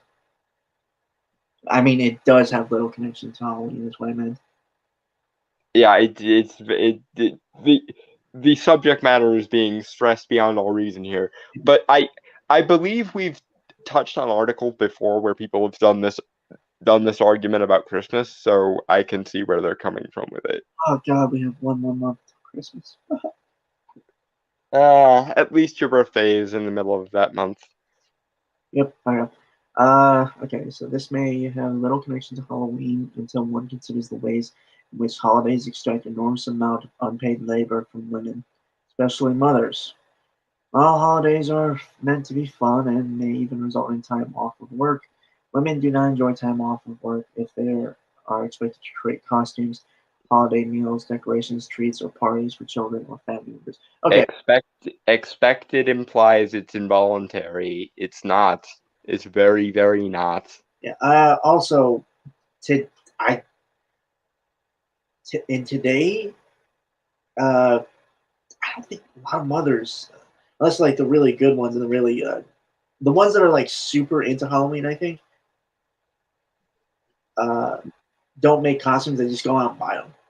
You know? Yeah, my mom always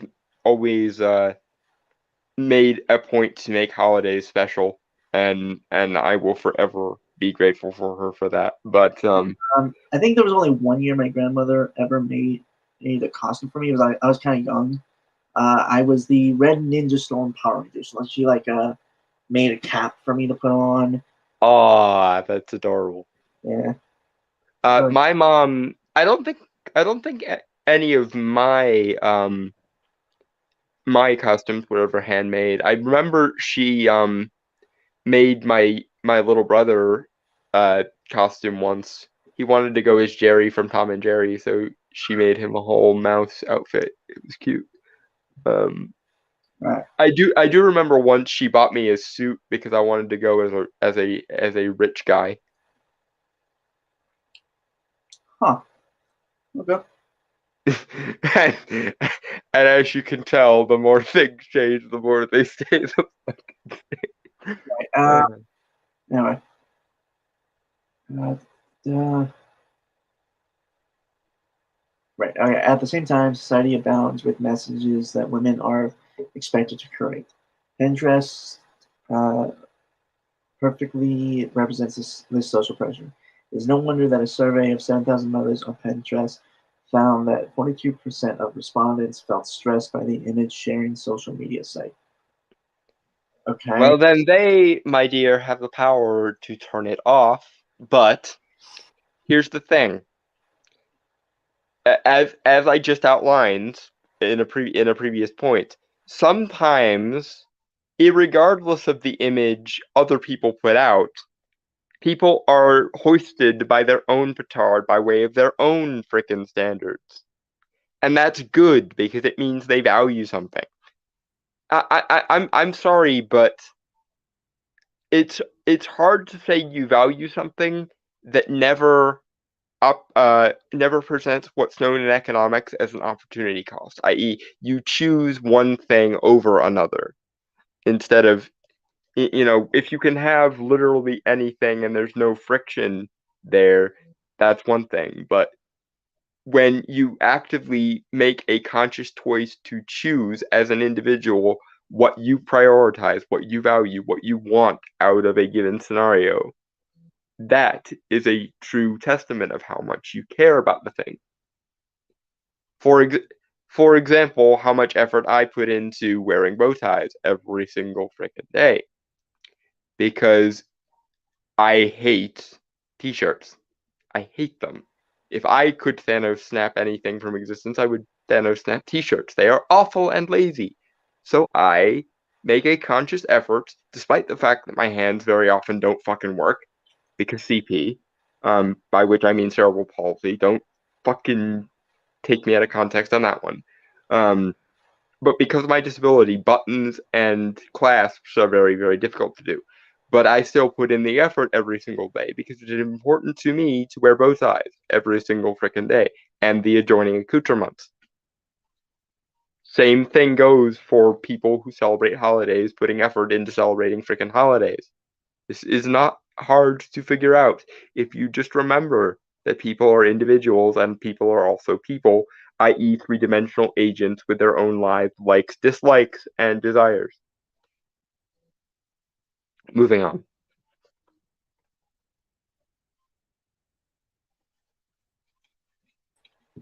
Yeah, sorry, I disappeared for a sec. Also, I had to stretch my legs because I was sitting there for like an hour. At least yours is temporary. But I'm cheating. Yes, I count myself quite lucky. All right. Okay. Pinterest, or for that matter, Facebook, creates a fantasy of parenthood. In particular, it constructs motherhood and gender expectations.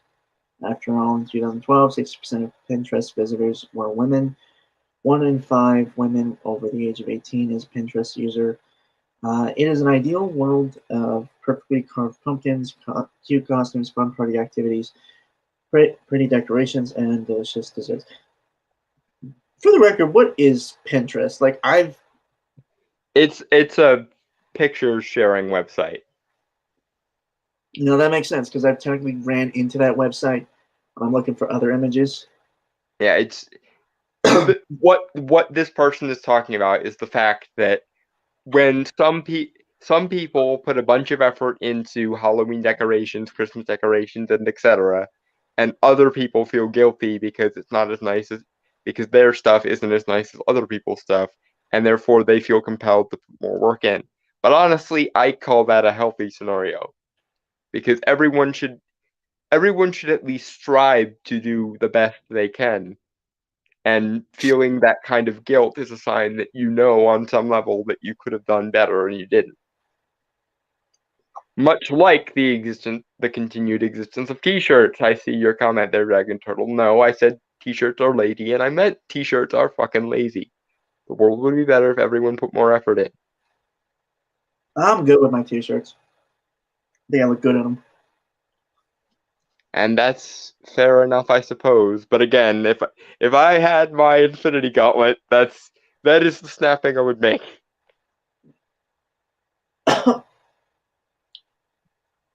But anything else, or Yeah, no, moving on.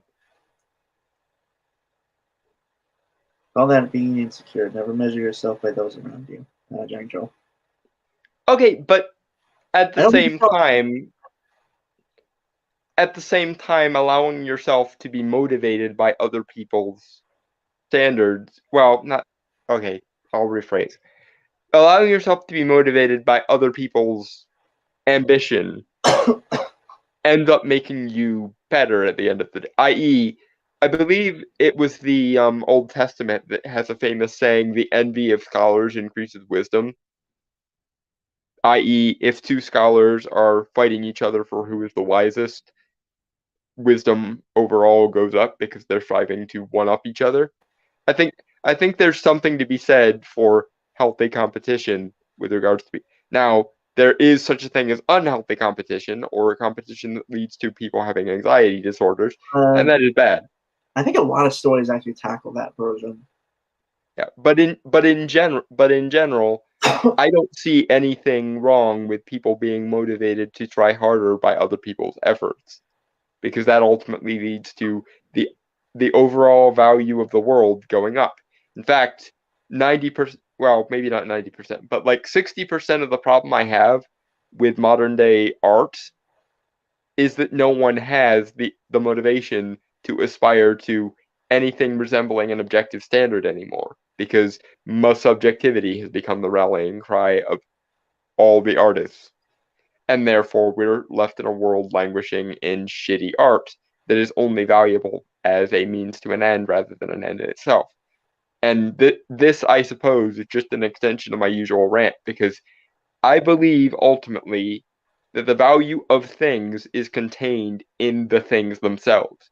I don't think it's a contextual thing. I don't think it's a utilitarian thing. I think value exists definitively in the things themselves and in the arrangement of the things themselves. And I feel like the world would be better if we got back to the idea of, I want to create something meaningful and beautiful and valuable for its own sake, rather than for some utilitarian, abstract, moralistic gobbledygook. Moving on. Okay, so Johnny Troll says, fair enough if it inspires you, just not if you are worried about your image or something. Yeah, that's the ultimate that's the ultimate distinction, I guess, isn't it? Are you motivated by the idea of, that looks better than mine, I'm going to try harder, or are you motivated by the idea of, oh, however shall I cope with what people will think of me?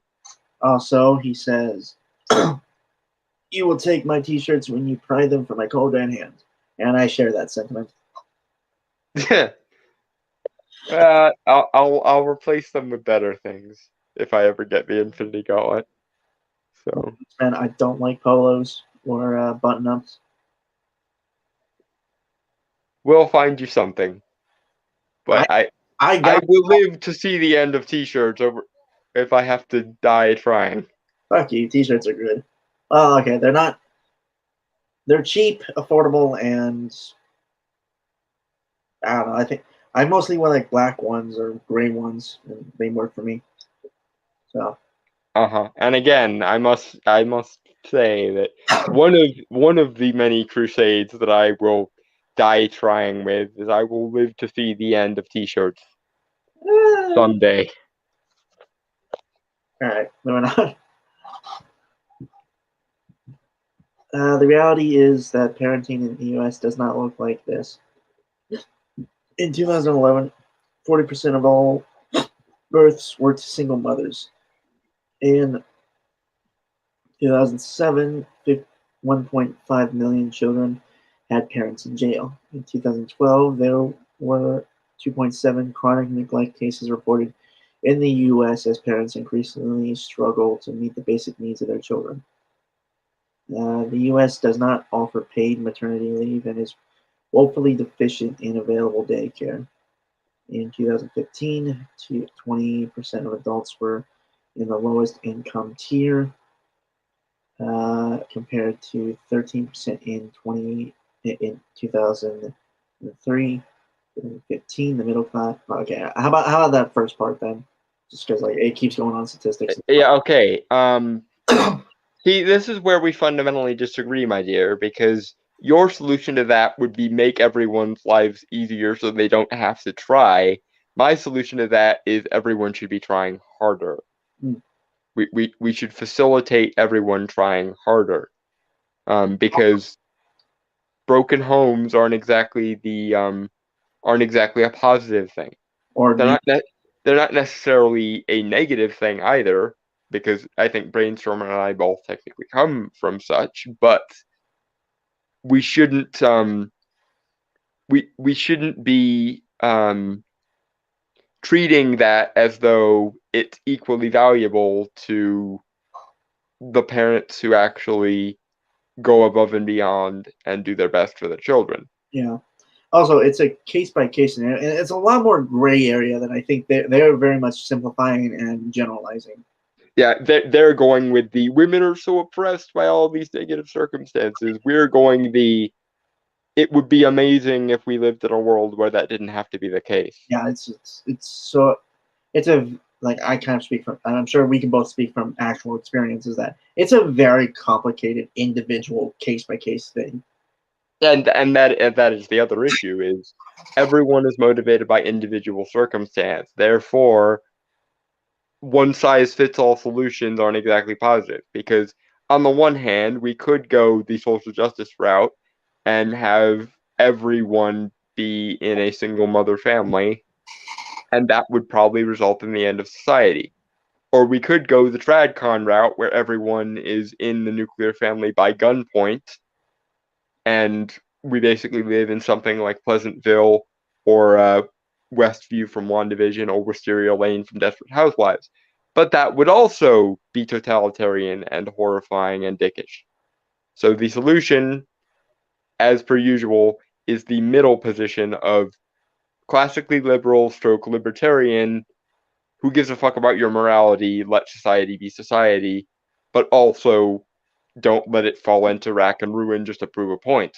And the problem I have with a lot of the feminist solutions is it very much falls under the category of let everything fall to rack and ruin and hold them as equally valuable to the good things because otherwise you're being oppressive. Just just because tradition doesn't have a monopoly on the good things doesn't mean that there are no good things, and that's the ultimate difference. Because tradcons would insist that only highly normative, highly traditional societies have any value at all, and those people can go fuck themselves. But the feminist stroke nihilistic solution is there is no such thing as intrinsic value, so who the fuck cares? My solution is value is a thing that actually exists, and no moral system has a monopoly on it because morality doesn't really have a place in the discussion of qualitative value.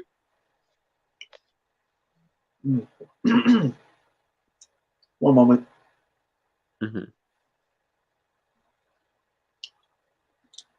Sorry, I was in the middle of eating. Okay. Yeah, I don't have anything else to really say. Yep, moving on. Yeah. In 2015, the middle class, as defined in non-Marxist terms, as a household that makes 42,000 to 126,000, comprised of about 50% of Americans, which is down from 61% in 1971. Yes, and I agree with you that that's a problem, but your solutions and your framework are fucked. While there were some gains in the number of Americans in upper income households since 1971, from 4% to 9%, the lowest income group increased from 16% to 20%. During this time, the wealth of adults over 65 increased, but young adults have become poorer. Yeah, because I'll be honest, and I'm speaking as one of these young adults, no one wants to do jack shit and still expects to get. To be fair, that's actually a common thing with like every generation. Is like there are a lot of people who don't want to do. Well, I mean, there is that aspect of it, but there's also the aspect of circumstances right now are fucked, and many people don't have the option to do the things they would want to Yeah, do. that is also true. So I agree with that. Is also Yeah. true. But in either case, in whether it's the case of the people who just don't want to, or it's the people who want to but don't have the option to, your data is fine, your solutions are fucked.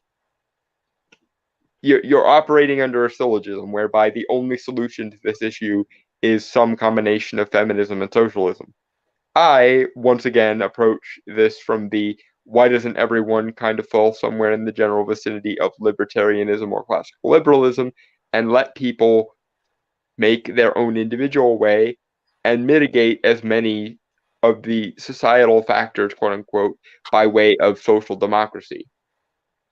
But there again, I specify social democracy and not socialism because social democracy, and we can see this in countries like the Scandinavian or Nordic models, actually has a tendency to work. Socialism and or communism never have worked in the 100-year plus history that they've existed. Ever since Marx put pen to paper, the concept of communism and the concept of socialism, respectively, have not worked. Social democracy, however, appears to be the most efficient way to organize a society currently, based on all the available statistics. My solution would be let's see what the Nordic countries are doing and see what we can take from these models and universalize those.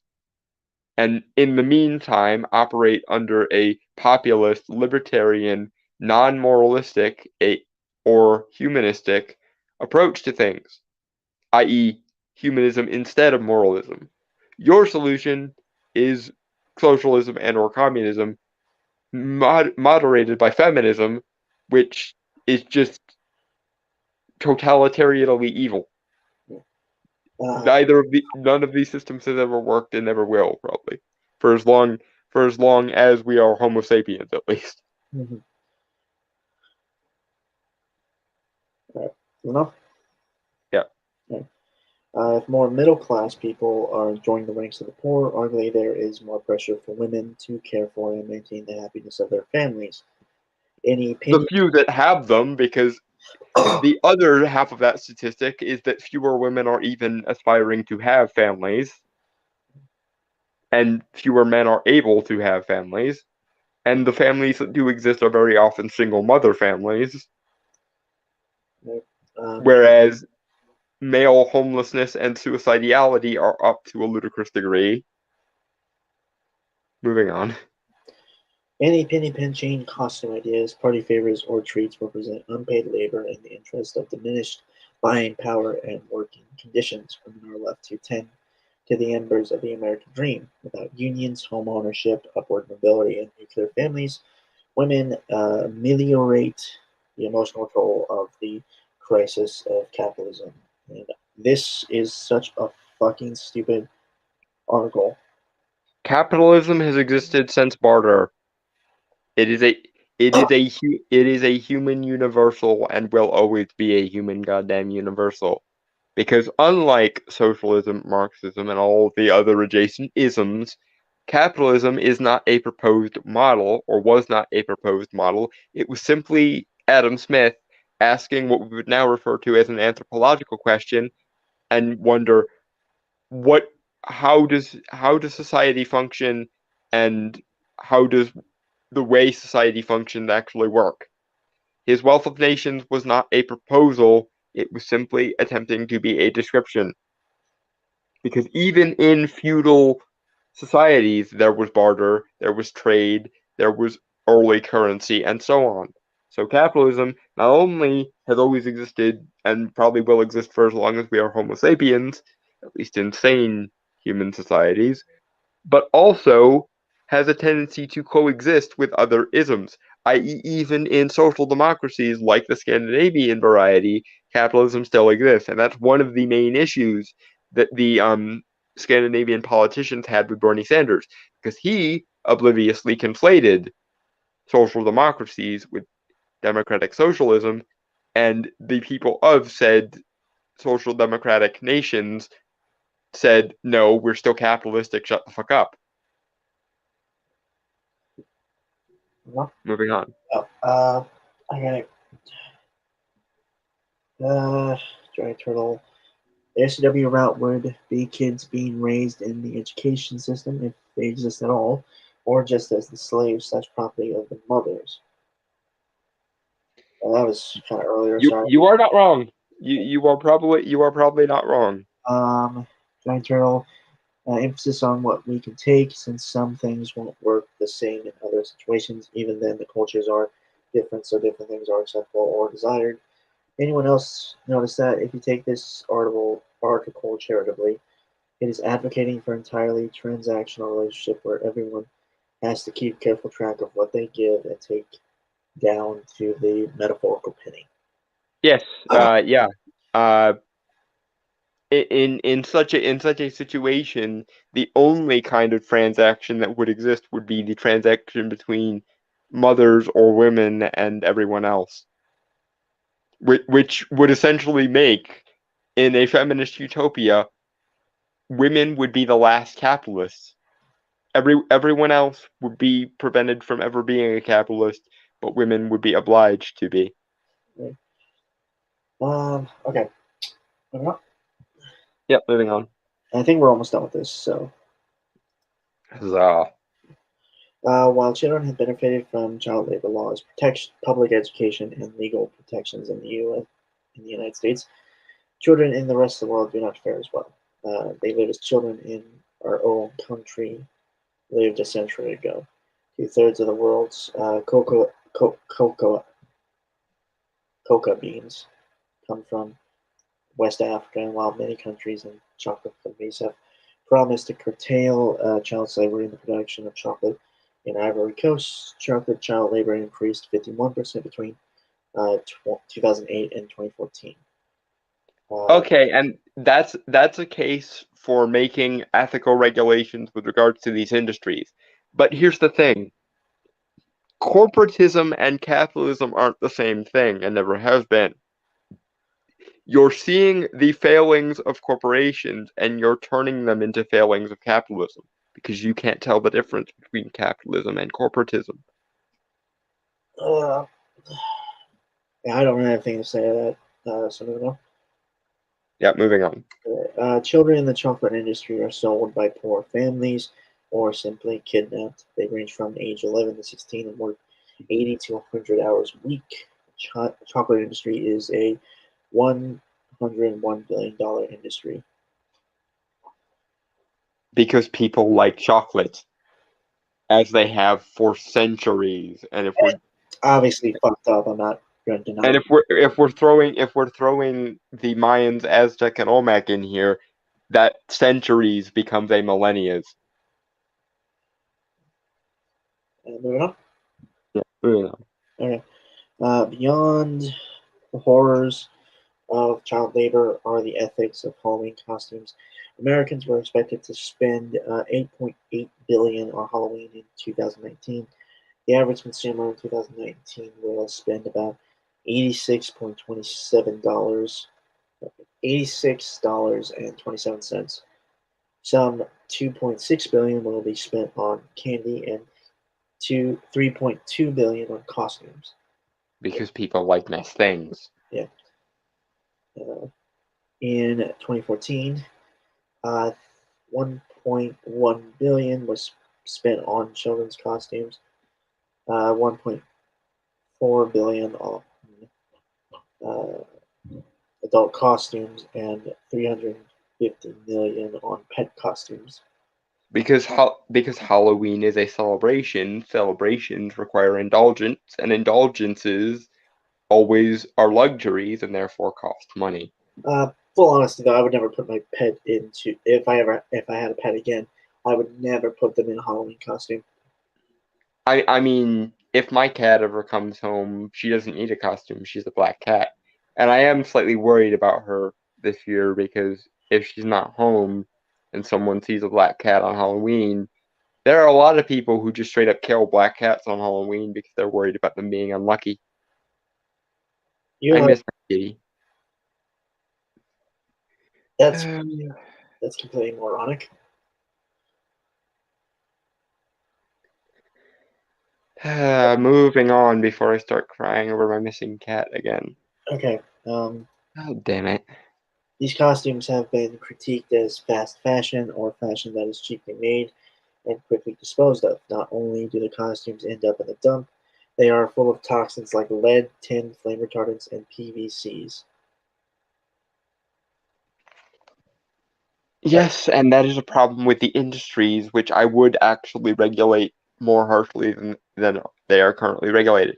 However, it's also the result of international trade with places like China and India. This wouldn't be a thing if we actually did most of our manufacturing in the domestic market, because in the domestic market, we already do have such regulations. If you have such an issue with child slavery and child labor, then why are you so in favor of globalism? Yeah. Moving on. Yep, moving on. The costumes themselves are often made in sweatshops in places such as China, Vietnam, and Bangladesh, where there is little pay, no rights to unions, and long work hours. Women make up 90% of the laborers in sweatshops, where they are subjected to sexual harassment, verbal abuse, and physical punishment. I assume that's for everyone. Children are abused in child labor, women most affected. Some fucking how. God damn it. And I'm putting money right here and now on the fact that she's gonna blame Western imperialism for this. Conclusion. Oh Finally. god. From sweatshops to slut shaming, modern Halloween is haunted by the horrors of capitalist patriarchy. My God, do these people ever hear what the fuck they say? In their heads it makes perfect sense. Capitalism and patriarchy are the one-size-fits-all conspiracy theory that holds their entire worldview together. Yeah, It's just like with Nazis and the concept of Jewry. And by the way, both of these absurd conspiracies are wrong. Anyway, of course, the same could be said for Christmas, Valentine's Day, Thanksgiving, and all around other holidays we hold dear. Further, this piece is missing important history such as racism, homophobia, ableism, and other forms of oppression. Oh my God. Sweetheart, you missed a bunch of history and none of it had anything to do with Hegelian oppressor and oppressed dichotomies. You missed oodles of history about Samhain. You missed oodles of history about the witch trials. You missed oodles of history about the early 20th century, the 19th century, and like you basically missed no less than half the story in every era you talked about. And you disingenuously framed a lot of it by way of syllogism, i.e., something that is partially true and partially false, and the two are conflated. And I have spent 9 hours now, if we're counting up all the time I think we've spent on this together, correcting or elucidating everything you've gotten wrong so far. But none of it has to do with patriarchy or capitalism or capitalist patriarchy. It has to do with the fact that your understanding of history is A, lopsided, B, shallow, and C, very, very, very simplistically childish. Right. You know? Moving on. I know. Well, it isn't a comprehensive view of what lies behind the mask of Halloween. Yeah, no shit. It's not a comprehensive review of anything. You have oversimplified history to the point of fallaciousness. Yeah. It's also not comprehensive just at all. It's just It would have to be comprehensible for it to be comprehensive, and it's not. incomprehensible. That's a new word I learned. Okay. It should offer insight to how Halloween has changed over history and some gender and class issues related to the holiday. Fuck you. None of these have been accurately or even genuinely portrayed in this article. Yeah. Finally, it is not enough to uncover the child labor in Halloween. Chocolate, fast fashions, slut shaming, consumerism, and unpaid labor. Something must be done to change it. And to this end, building social/labor movements is the best starting point. Within these movements, sorry, No, go ahead. as actually looks like a run-on sentence. What the fuck? God damn it. Just okay. You can't even be arsed to be literal, even though you're speaking with alleged academic authority. Fuck you, you evil so-and-so. I learned how to not do run-on sentences when I was in first fucking grade. Yep. Ditto. Yeah. And I did those a lot too when I wrote. Yeah, I had a bad habit of them as well, but as usual, I had a lot to say. Well, no, I kept using commas. I forgot the period. Yeah, me too. Yeah. Anyway, do you have anything to say to that first point? Or Okay. In short, my dear, you may take my Halloween traditions over my cold, dead, possibly later on necromanced body.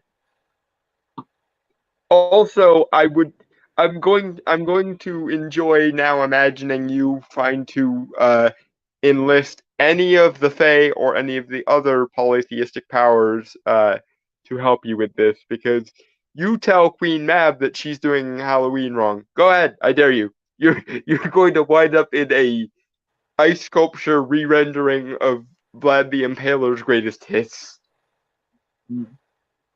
Anyway. Yeah, to this end, I read that. Sorry. Within these movements, we can stand up against sexism and slut-shaming and demand pay for unpaid labor, equal pay for paid labor, shame and boycott stores that utilize sweatshop labor, and consider consumer choices while putting pressure on producers to elevate the working conditions and improve the environmental consequences of production. Rather than being haunted by a world of horrors, world should be haunted by the specter of revolution. My God, this is Sweetheart, you're not going to accurately do any of those things until you have an accurate understanding of those things, and also a reasonable logical paradigm to process that information in. And right now you have neither. You are not logical and you are not factually accurate. And as it happens, a lot of what you suggested is frankly fucking immoral. And again, I'm getting a lot of enjoyment out of the idea of you trying to plead your case to any of the greater powers that are behind this holiday, because several of them are likely to be unkind to you for this. right. I will say this: the video that we were going to cover, not the last one, but the one before that, we will have to probably skip because we just spent 2 hours on this, and also, like, we can do the next article if you want. I'm fine with that. Uh-huh. And maybe we can do that next year. Mm-hmm. All right. Still loading.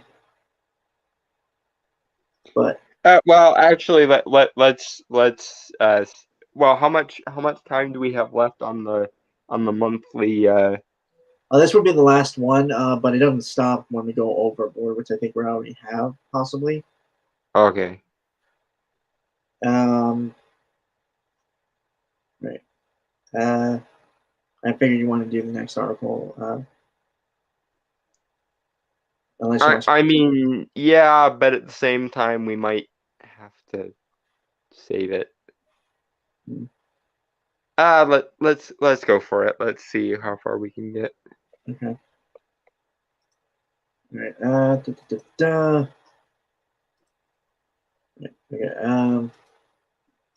This is from the LA Times. I believe Dawn, you did send this to me, right? I did, yes. Right. Op-ed. Halloween's Celtic roots are a lot spookier than witches and candy bars. This was written by Tuck Thompson, published October 23rd, 2022. Mm-hmm.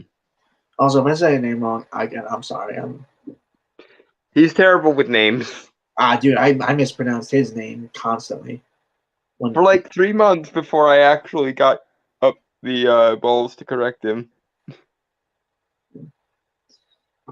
Okay. A parade goes. I'm reading the caption for the image here, which looks pretty fucking badass. Mm-hmm. A parade goes through Glastonbury, England, to celebrate Samhain.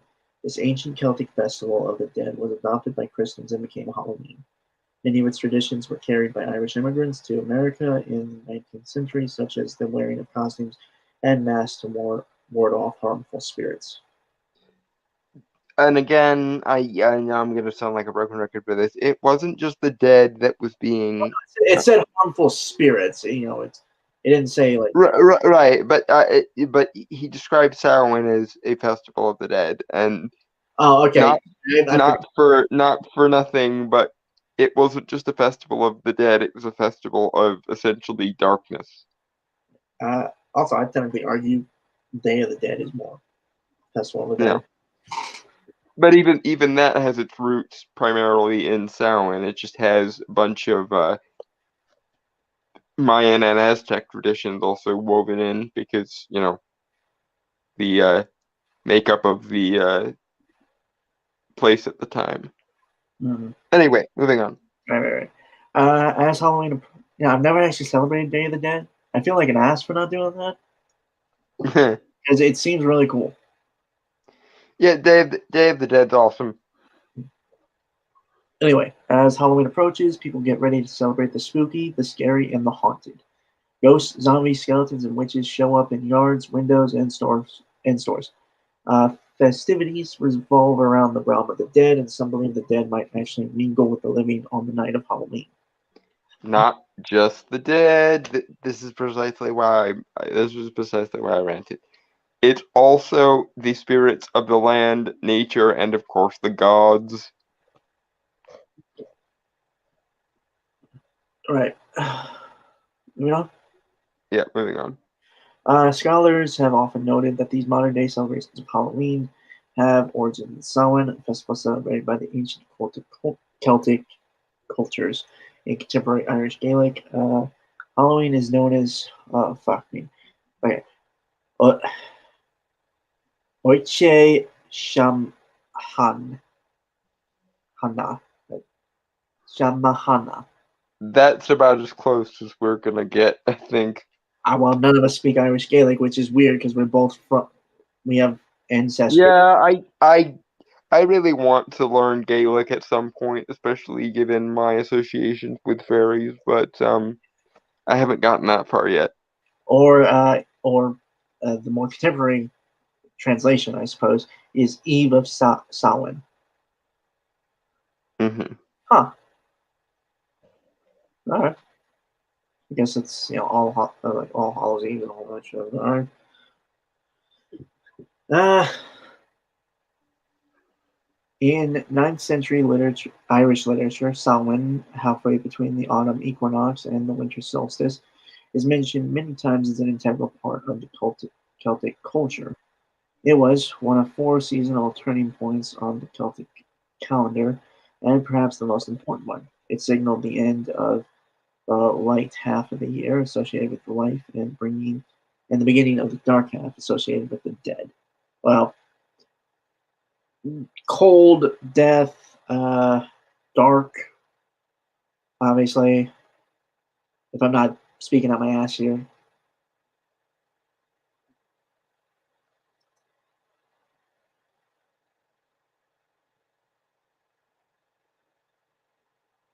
Oh, okay, well, we'll wait for Dawn to get back.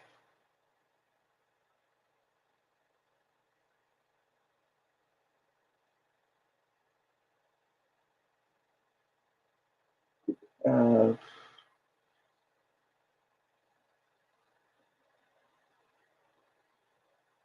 also probably for the Saints Dragon Troll.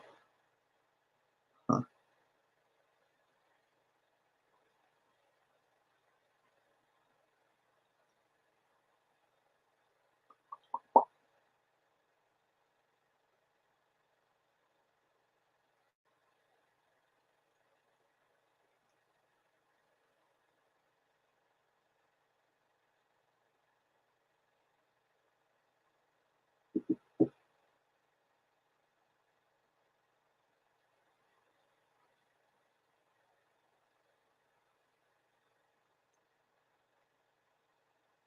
Uh,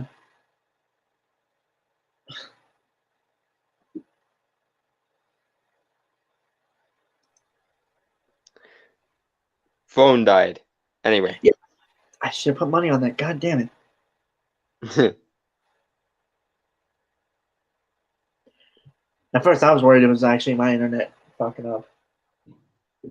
That also sometimes happens, but it didn't happen this time. What it is I need to change my phone cord. It's gotten to the point now where it only charges if I hold it in a very specific way. Yeah, I had a phone cord like that. Replaced it about a few months back. Phone cords don't last with me. This one is actually one of the longest ones I've ever gotten to last. It's lasted like 2 years, I think. Right. But I'm half tempted to attribute it to a Dresden Files-esque technology fucking up around magical talent thing, but I don't think. Well, I only partially think that might be what it is. Anyway, moving on. Right. Okay. Where did I lose you? I guess the. Right after the Eve of Samhain translation, I think. Right. Okay. In 9th century Irish literature, Samhain, halfway between the autumn equinox and the winter solstice, is mentioned many times as an integral part of the Celtic culture. It was one of 4 seasonal turning points on the Celtic calendar and perhaps the most important one. It signaled the end of the light half of the year associated with life and the beginning of the dark half associated with death.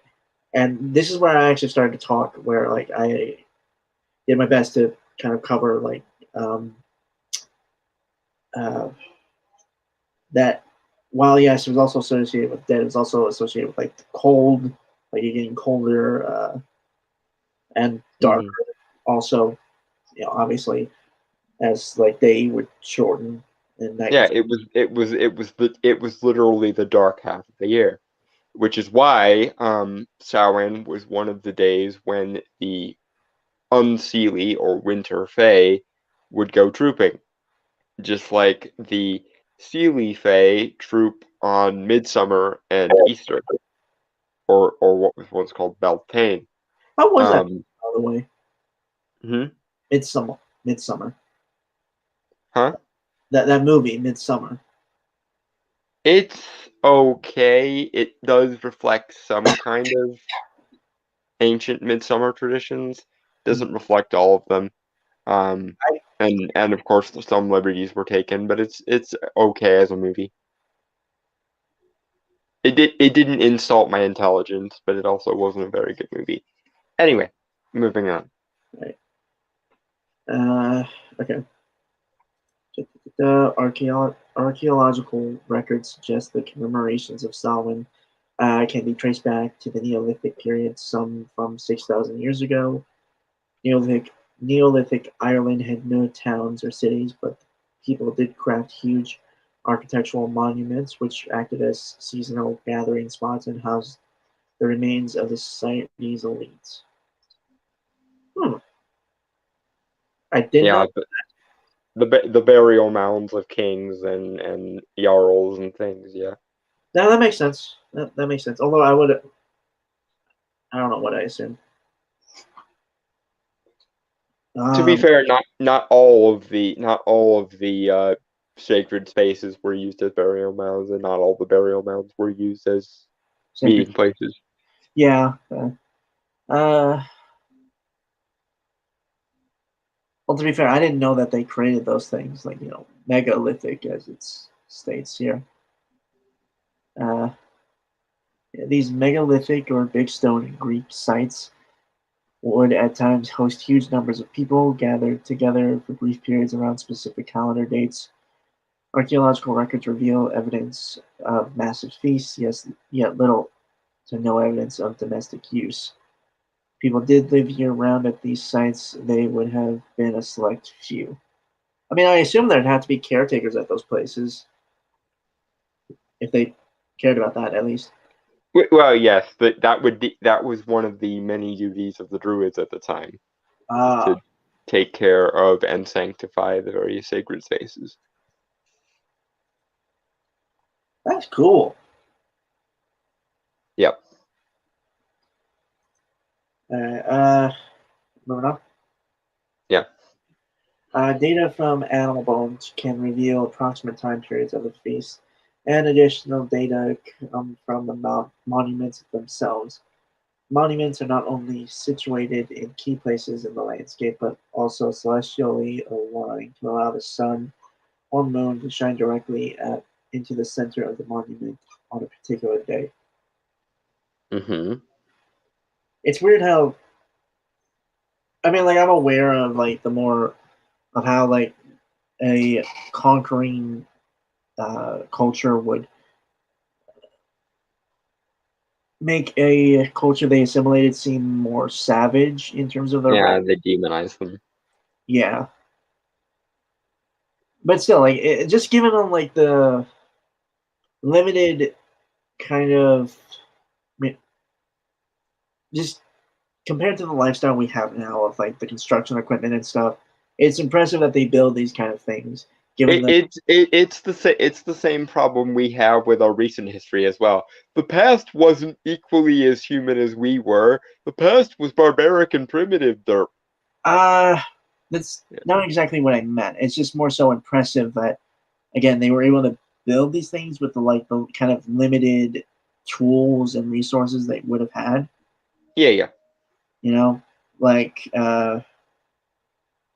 like the pyramids and like the statues that were built, like this even the Sphinx and stuff. Hmm.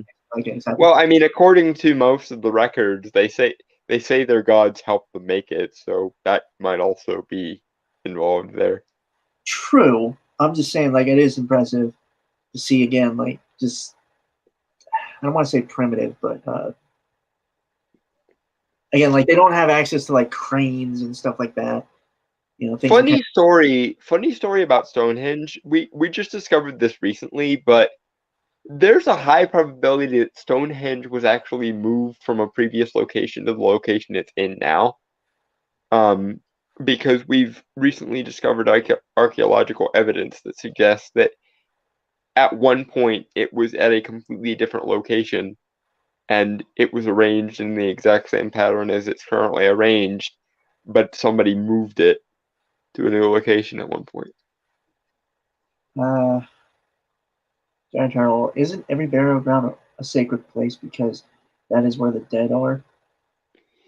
I mean, yes, but they weren't used as celebratory places is what I was referring to. Um, some places that were used as celebratory places also doubled as grave sites, but not all grave sites were used as celebratory places. All right. These sites connect the landscape to the cosmos, creating a lived calendar scripted in stone. The UNESCO World Heritage Monument of Newgrange, for example, is built so that a shaft of sunlight illuminates the innermost chamber precisely on the winter solstice. Hmm.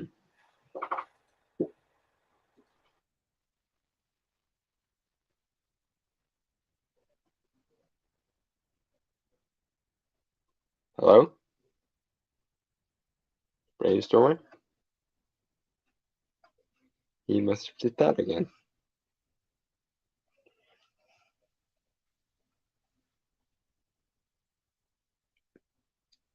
Brainstormer. Sorry, personal matter, real quick, just sidebar. Sorry.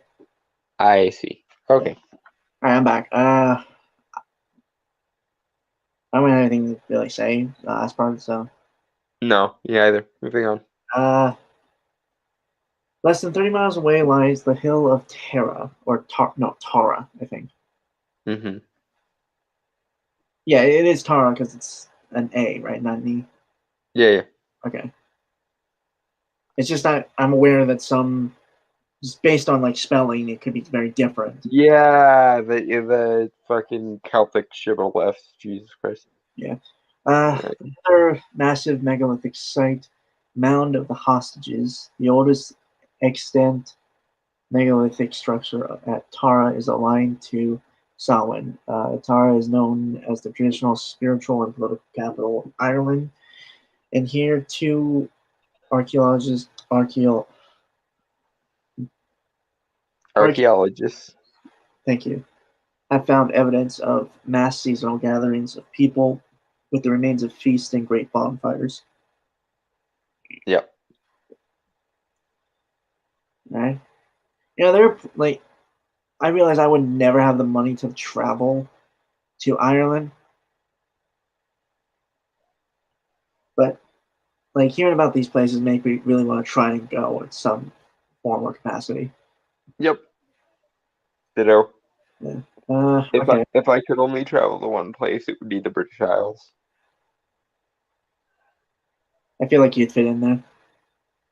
Well, that and or Salem, Massachusetts, because I still haven't been and I need to go at some point. But if I were going to travel somewhere out of the U.S., it would be the British Isles. Uh, It would certainly make commuting with Mab easier, probably. According to early Irish literature as well as traditional folklore collected in the 19th century, really just the 19th, huh? Hmm. Samhain was a time for people to come together under a command of peace, to feast, tell stories, make social and political claims, engage in important sacred rituals, and perhaps most important, commune with the dead. Well, Yeah. not just the dead. Thank you. Why is everyone so obsessed with the dead as it relates to Samhain? Like maybe I'm just a bit of an elitist, but honestly, the dead aren't that interesting. Like, I, Uh, I I don't really find most people that interesting when they have their meat suits. Why would I find them more interesting when they don't have their meat suits? Dead historical figures. I mean fair, but at the same time, it's like given the possibilities of land spirits, fae, gods of every different description, various jinn and so on and so forth. It's like of all the spirits that I could be interacting with on Samhain night, the dead are boring. People, most people don't fascinate me that much, and they don't. And why would they fascinate me more when they don't have their meat suits on? Because they are spooky, says Dragon Turtle. I mean, again, there is no human soul that is more spooky than Queen Map, or the Morrigan, or the Dagda, or Lou, or and we could go on. My point is that given the other options, dead people are kind of boring. Oh, also the dead have a more vested interest in the living, for better or worse. I mean, that's I I don't even know if that's fair or not because I can't believe that the gods of various different cultures have interacted with humanity over the centuries without having any vested interest in us. Because that beggars credibility in every conceivable way.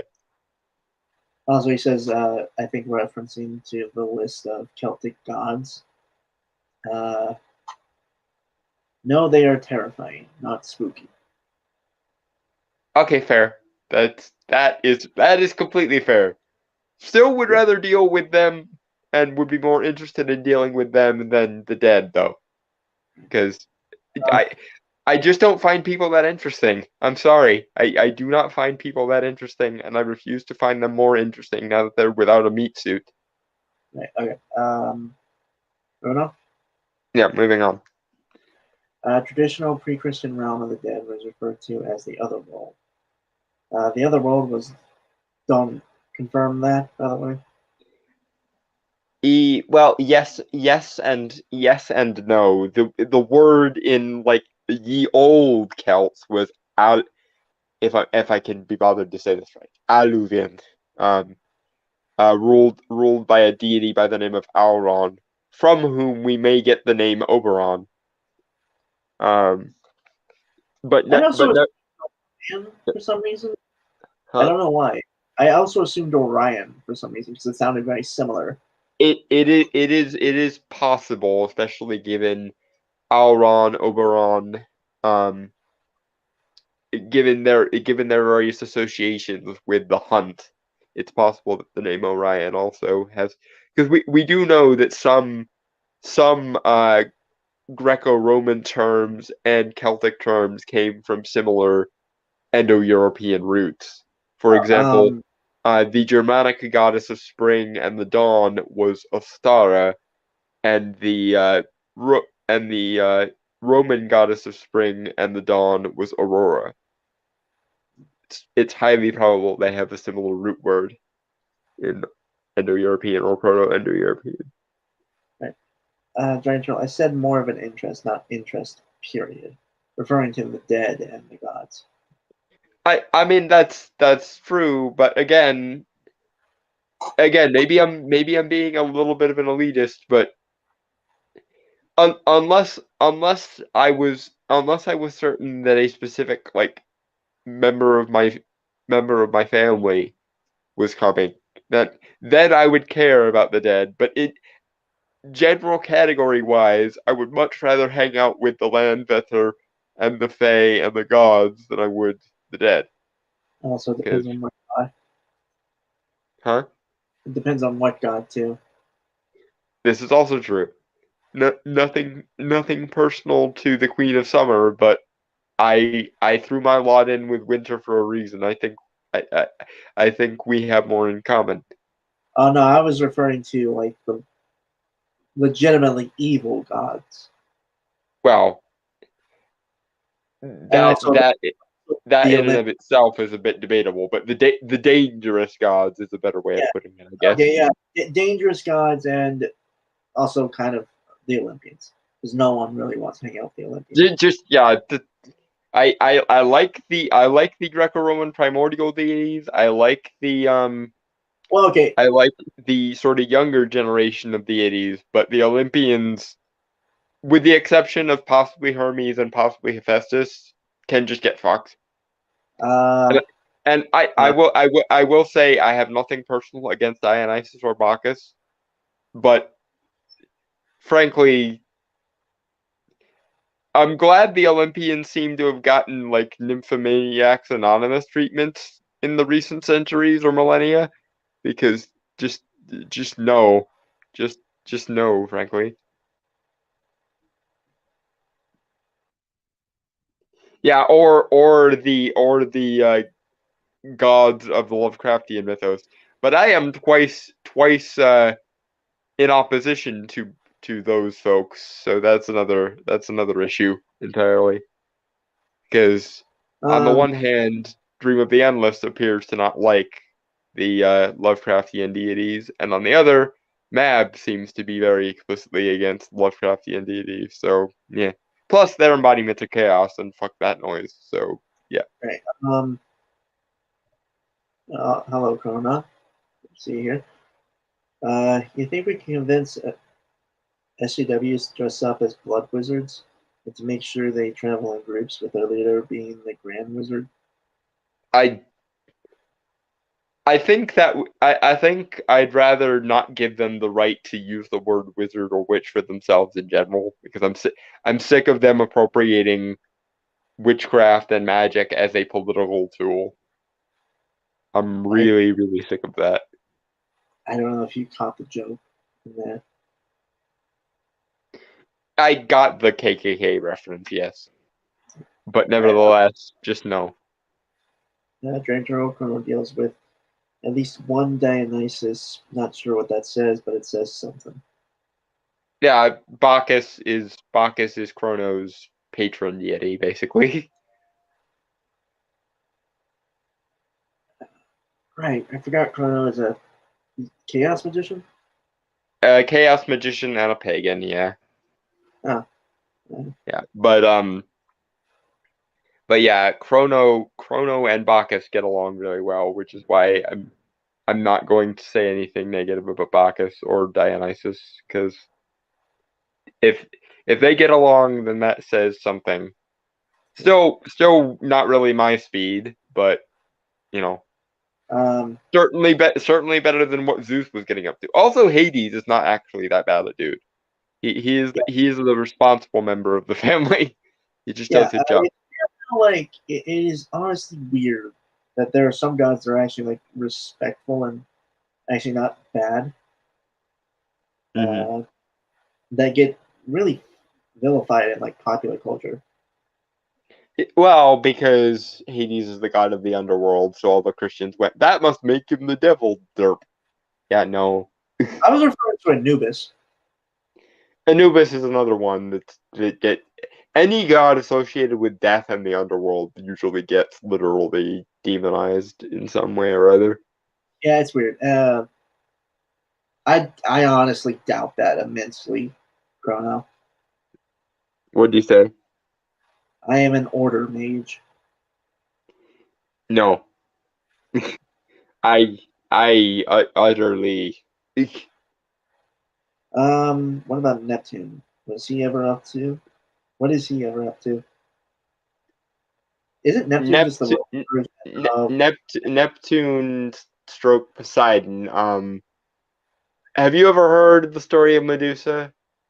Dragon turtle. Anyway, we gotta get back to this. Yeah, moving on. The other world was not some. The other world was not somewhere far away, but rather overlapping with the world of the living. The Irish beliefs about the mortal plane, at least, not really the world of the living itself. It it's one of those kind of splitting hairs things. Anyway, moving on. The Irish beliefs about the other world were detailed and complex. It is full of magic, of witchcraft, of speaking with the dead, as well as seeing into the future. The dead were traditionally believed to continue to see the living, although the living could only occasionally see them. The most prominent occasion would be on Samhain itself, when lines between the other world and the dead and the realm of the living were weakened. Okay, and see this is the part where I'm gonna be annoyed at you because the problem with the conflation you just made between the other world and Aluvan is they're two different places.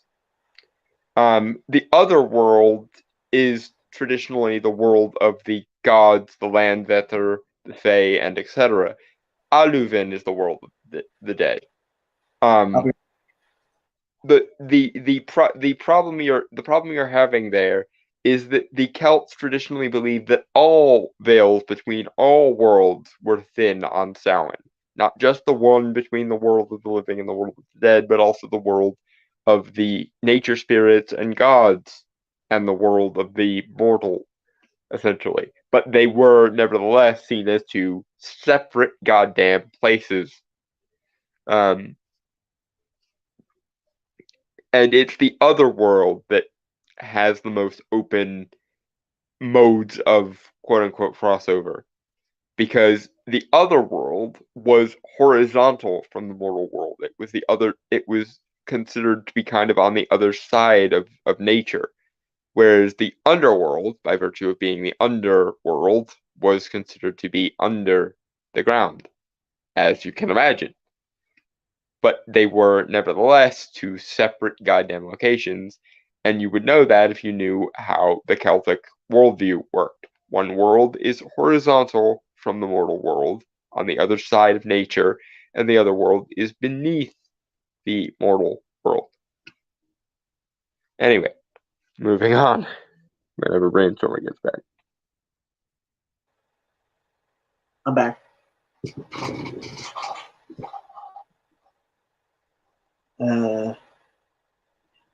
Okay. Yeah, sorry, I had to throw away my can of Pepsi.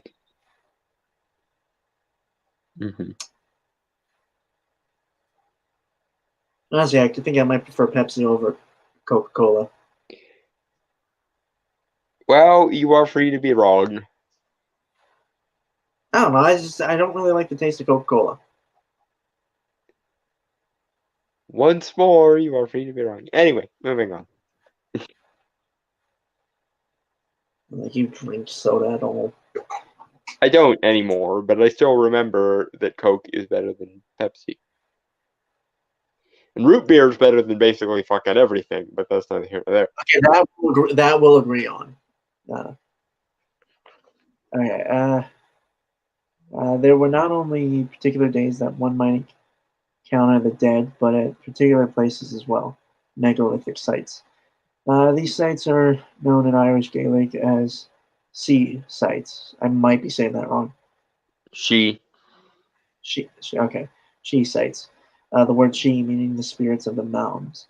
This word is often translated into English as fairies, which loses a great deal of meaning. Fairies in Ireland are spirits deeply connected with the realm of the dead, the mounds, and perhaps most especially Samhain. God damn it. They're nature spirits, god damn you. Same with the Scottish notion of the Tailwath Tag. The the Aoshi, yes, were associated with the mounds, but that didn't necessarily mean they were associated with the dead. uh, And and there were so- two different words for the Aoshi or the Fae and the dead. The word for the dead, I don't remember off the top of my head, but it means the departed or the wanderers. Sprite is better than both, you heretics, says Dragon Turtle. I mean, I don't dislike. Like honestly, as long as it's not diet, I'll drink any. I will drink any soda. Uh-huh. It's just But diet. but root beer is still better. I'm sorry, little tangent here. Diet soda fucking sucks. I think we can all agree on that. It also has a compound in it that may or may not be poisonous and cause cancer. What the fuck? Yeah, I believe it's called phenylalanine. It's a chemical that's in uh, most forms of diet soda, and it can cause blood flow issues and potentially cancer, according to current research. I knew I didn't like that. I knew I didn't like that soda for. Well, I didn't like it for a lot of reasons. So now I can add another one to it. Yeah, it doesn't taste as good either, but that It's horrible. It's so fucking. There's no taste to it. It's like coffee, but worse. hmm No, actually, coffee would be better. It's so fucking bitter, man. Anyway, um, also I realized something while I was gone about like and this is another weird tangent thing, but it's interesting to note that a lot of mythologies have hmm similar ideas, like concepts, Yeah. right? Like multiple realms. Yeah. Like okay, so obviously with like what you pointed out with like Celtic beliefs and also Greeks have Olympus, Underworld, Elysium. Well, that is a place in Yeah, the underworld, I believe, is bisected into three.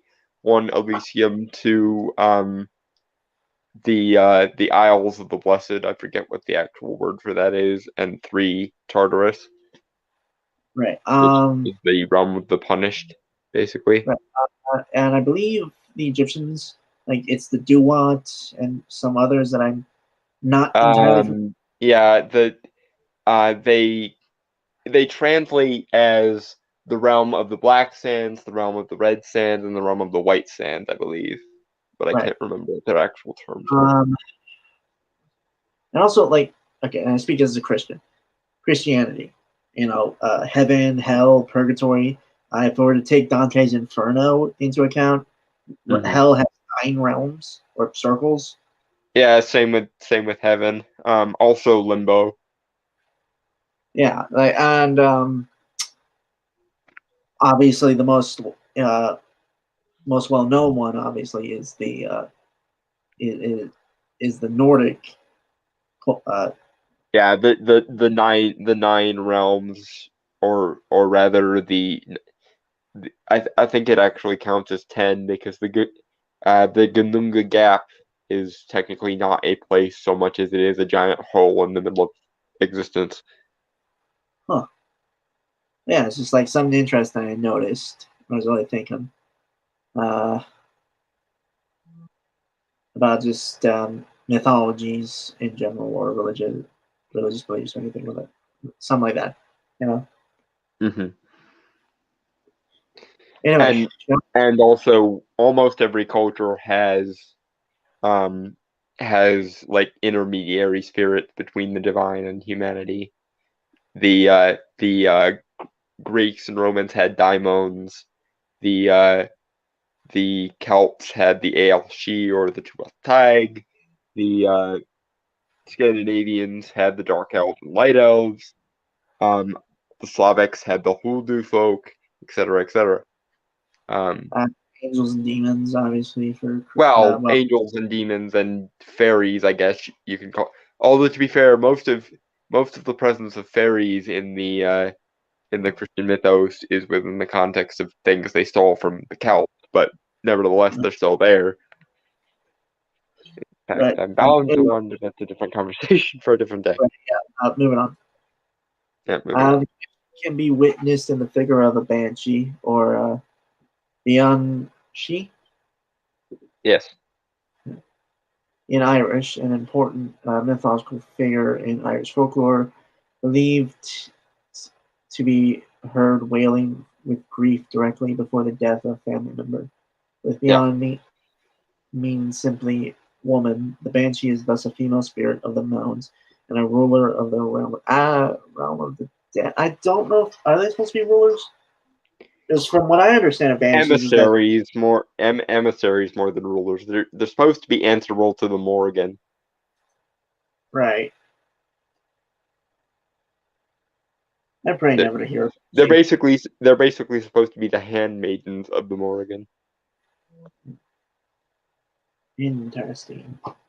hmm Yeah. To be fair, the interpretation of banshee that I am aware of, not even from popular culture, but from of a myth that I have heard of the banshee, is that they were human, like women who I believe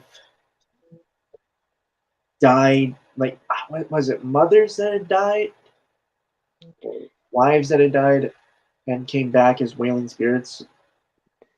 See, the thing with that is, and this is why I'm so anal retentive about the conflating of the Aoshi and the spirits of the dead, is that the humanization of spirits like the Banshee came after Christianity, because before Christianity they were considered to be minor goddesses or landvites, but of course in the Christian mythos we either have to demonize you, we have to turn you into a fairy, or we have to turn you into a ghost or a saint.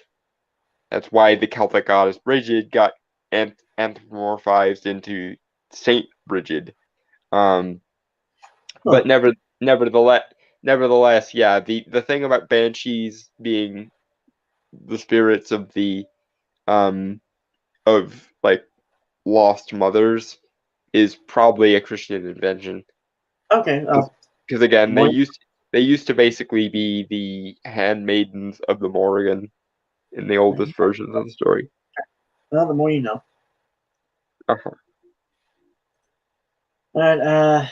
The she spirits are not only spirits of the dead, but are a particular aristocracy who host the dead with feasting, merriment, and eternal youth, often at the megalithic sites. And That's Irish lore, hold on. In Irish lore, they are powerful and dangerous, able to give great gifts or exact great damage. They once ruled Ireland, according to the folklore, and now they rule the world of the dead. That's because they're not the dead themselves. They guard the dead and sometimes oversee the dead, according to some of the folklore, which is where you're getting most of this from. But they themselves are not the dead. They're supposed to be the children of the Tuatha De Danann, which were the gods of the ancient Celts. Or rather, the second generation of gods of the Celts, because prior to the Tuatha De Danann, according to the folklore, the British Isles were ruled over by the Fomorians, which were basically the closest thing the Celts had to the concept of the Titans in Greek mythology or the Jotun in Nordic mythology. But nevertheless, you just disproved your own bullshit, and I didn't even have to explain the thing I just explained earlier about the fact that the Shi are not the dead. You yourself just pointed out that the Shi were the aristocratic offspring of the Tuatha De Danann. And I will add one other thing for you to ponder, the fact that they were considered to be Landwites or Landvetter, i.e. the spirits of nature and the land, aka what we now refer to, at least in the British Isles or Anglo context, as fairies. That's where the fairy tie-in comes from. The fact that the Aoshi are not human ghosts. They are aristocratic spirits that are the children of the Tuatha De Danann and are considered to be the spirits of the forces of nature. God, like, I'm bound in service to Queen Mab. I've been bound in service to Queen Mab ever since offering her my blood. But that's neither here nor there. This just bothers my nerdy heart on the grounds of you're being historically illiterate and yet you're claiming to speak as an academic authority. But as it happens, I'm also bound to Queen Mab and therefore am doing my due diligence as one of her vassals by calling you on your bullshit. Moving on. Okay. The other world is always there, but it is on the beginning of the dark half of the year, the evening of Samhain, now Halloween, when the dead are at their most powerful and the lines between this world and the next are erased.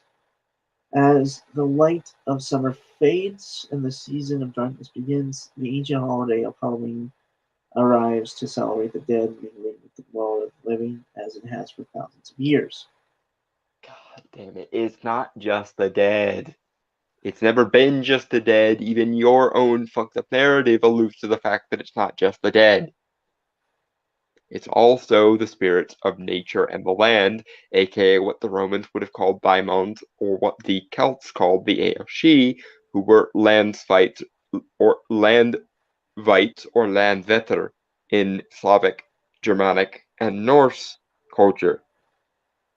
And I really will harp on this point because it pisses me off that you guys strawman this day into, well, it's just a festival of the dead and the ancestors, derp. No, fuck you, it's not that. It's a festival of all the spirits of all the realms because the veils between the realms are thin on Samhain.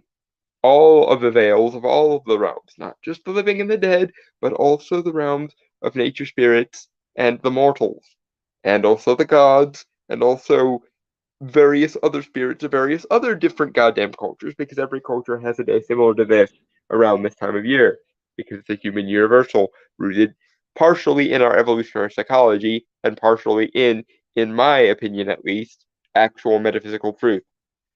God damn it. Moving on.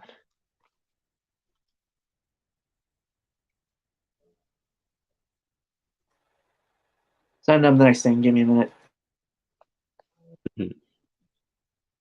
Oh, was that the end of that article? Wow, it's shorter than I thought it was. It's weird how they can get so much right and so much wrong at the same goddamn time.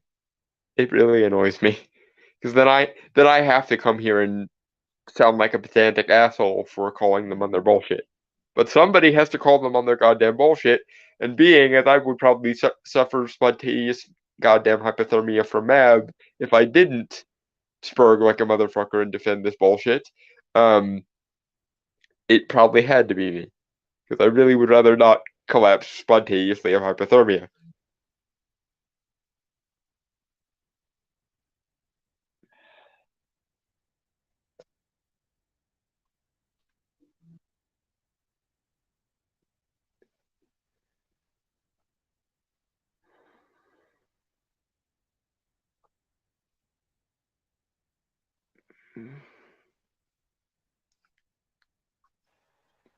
Okay.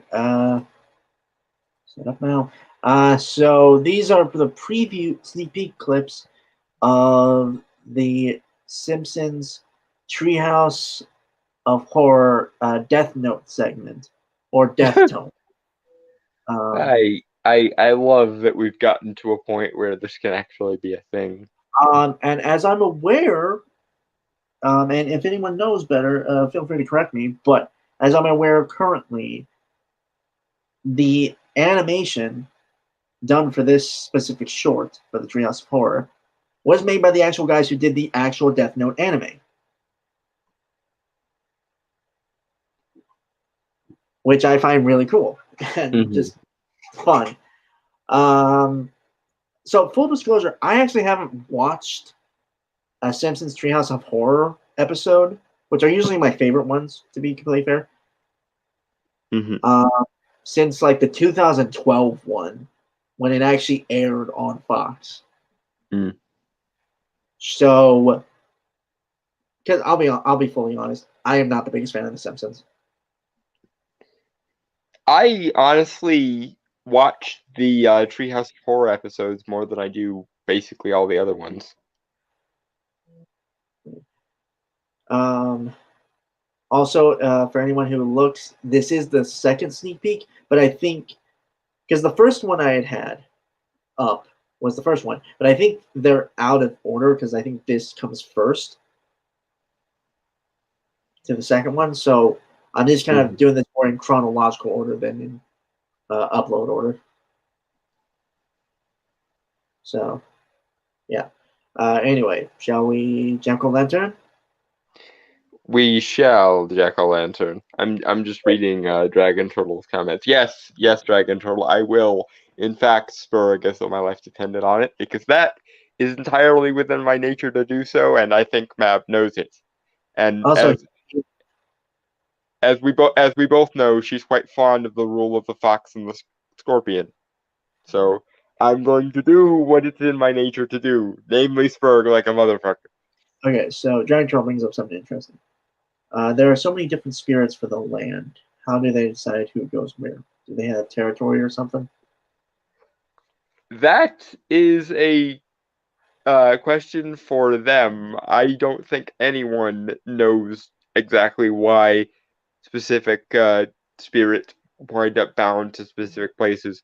Although we can make some guesses as to different spirits being bound to specific features of the land. Like for very often, it's spirits of a given a given stream or river or lake or whatever. It's also very often spirits of different roads. That's one of the reasons why crossroads were said to be as powerful as they are, because it's supposed to be sort of the meeting point of two different domains of existence. And yeah, that would be a question for either Hecate or the Dagda, because they are said to be rulers of ways and crossroads.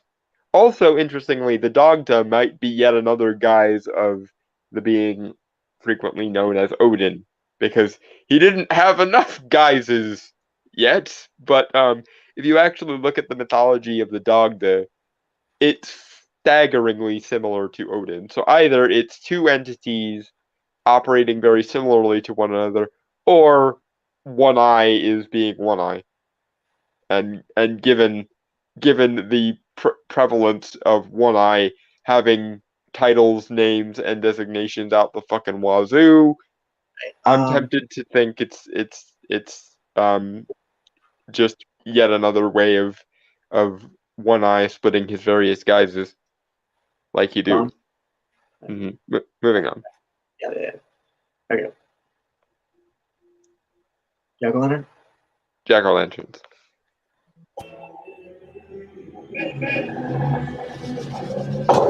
Disgusting.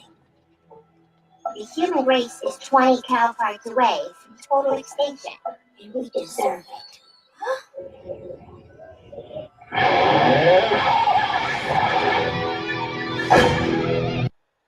Death Tome. And they made Lisa Light Yagami, and they're giving her environment. This is this is spot on topical bullshit.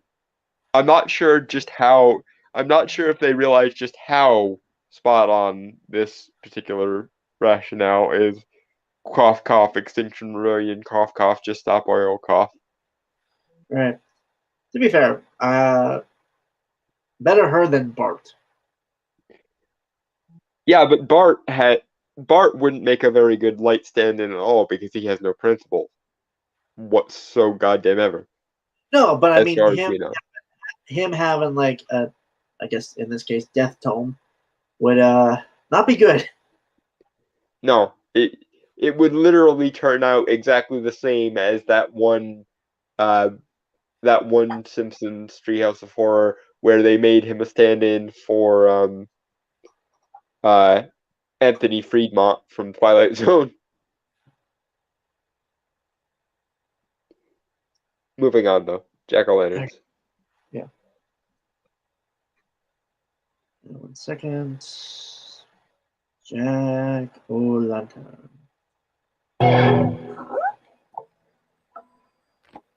Any person whose name is written in this death tome will meet their death and be dead. What? You must specify how the victim will die, and you may not kill the same way twice. This is Okay, that's made up for the purposes of this bit, because there was no such rule.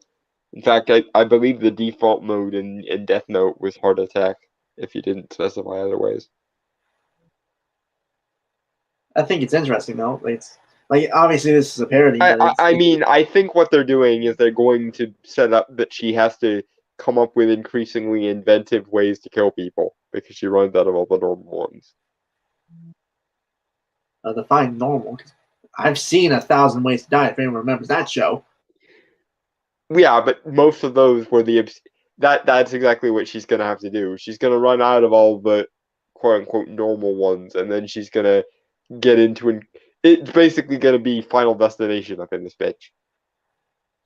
Pronoun says different roles for each culture and what land they are in, and then how it might work. So I think you might still be right in that. So. Well, that and there are spirits that are just localized to specific places, and there are spirits that are sort of in charge of entire regions or entire like, and then you go further up the hierarchy, and there are gods that have like world spanning powers and so on. Which brings up the interesting question of, do the Jinn courts and the Fae courts have some kind of understanding with each other, or are they constantly at war over who gets dominion over what? Because in Islamic folklore, the Jinn have a court structure in a similar way to the fairies do in Europe and so on. And then of course you've got the Native American land spirits to contend with over here in America. And do they get annoyed whenever the Fae come over and do what they do? But I would assume not, because if there was some kind of war between the Fae and Native American land spirits, we surely would have heard something about that before, and we haven't. Moving on. Yep. Next sneak preview of this is the first one I had seen. First sneak peeks of the Simpsons Death Note deal. Jack-o'-lanterns. 1 sec. Okay, there we go. Jack-o'-lanterns. Oh my god, I killed a man! A bad man, which actually makes me a hero! It's rare to find bloodthirsty vegetarians. I am a Shinigami.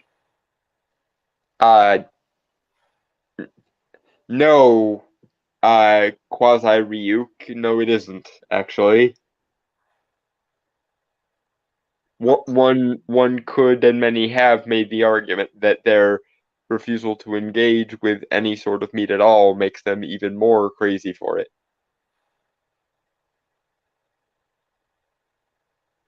But anyway, Jack-o'-lanterns. I was gonna. I think I forgot to say this, but again, I'm aware that this is the same people who did the Death Note anime, and that's obviously. I like the art style. Really, it's really cool, man. Yeah, no, the translation was really, really cool. I'm wondering if this is going to be one segment in the upcoming Treehouse of Horror, or if this is going to be one of the rare single story Treehouse of Horrors. It'd actually be really interesting to do this as a single story one. But They might just make it one segment Oh, like it they does make usually me, do. it does make me wonder what the couch gag would be then. That is an interesting question.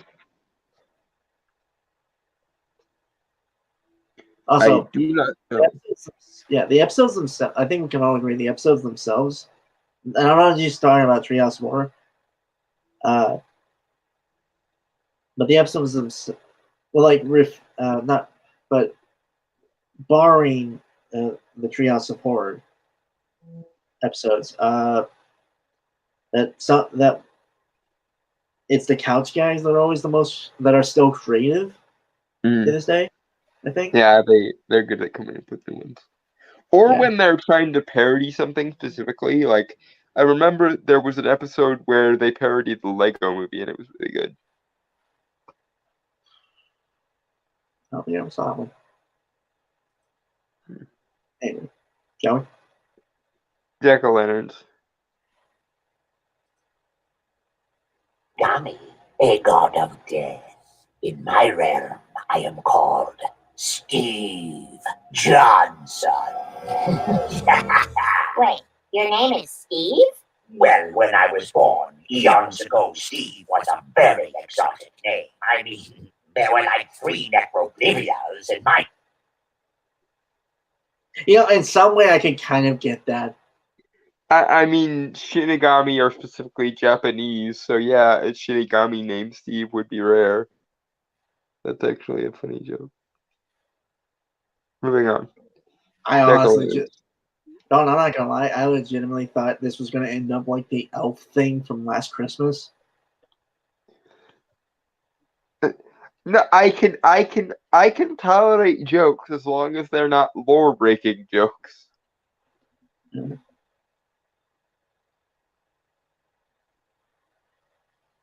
Alright. I will Loresberg when I have to Loresberg, for that is part of my nature.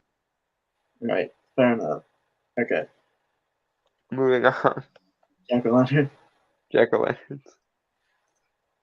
My nursery cave alone. This must be your death tome. I'm sorry I kind of killed somebody with it. Oh, but now that you've used it, it's yours. I think you'll find that murder is almost as addictive as plastic surgery. Oh, have you had I haven't.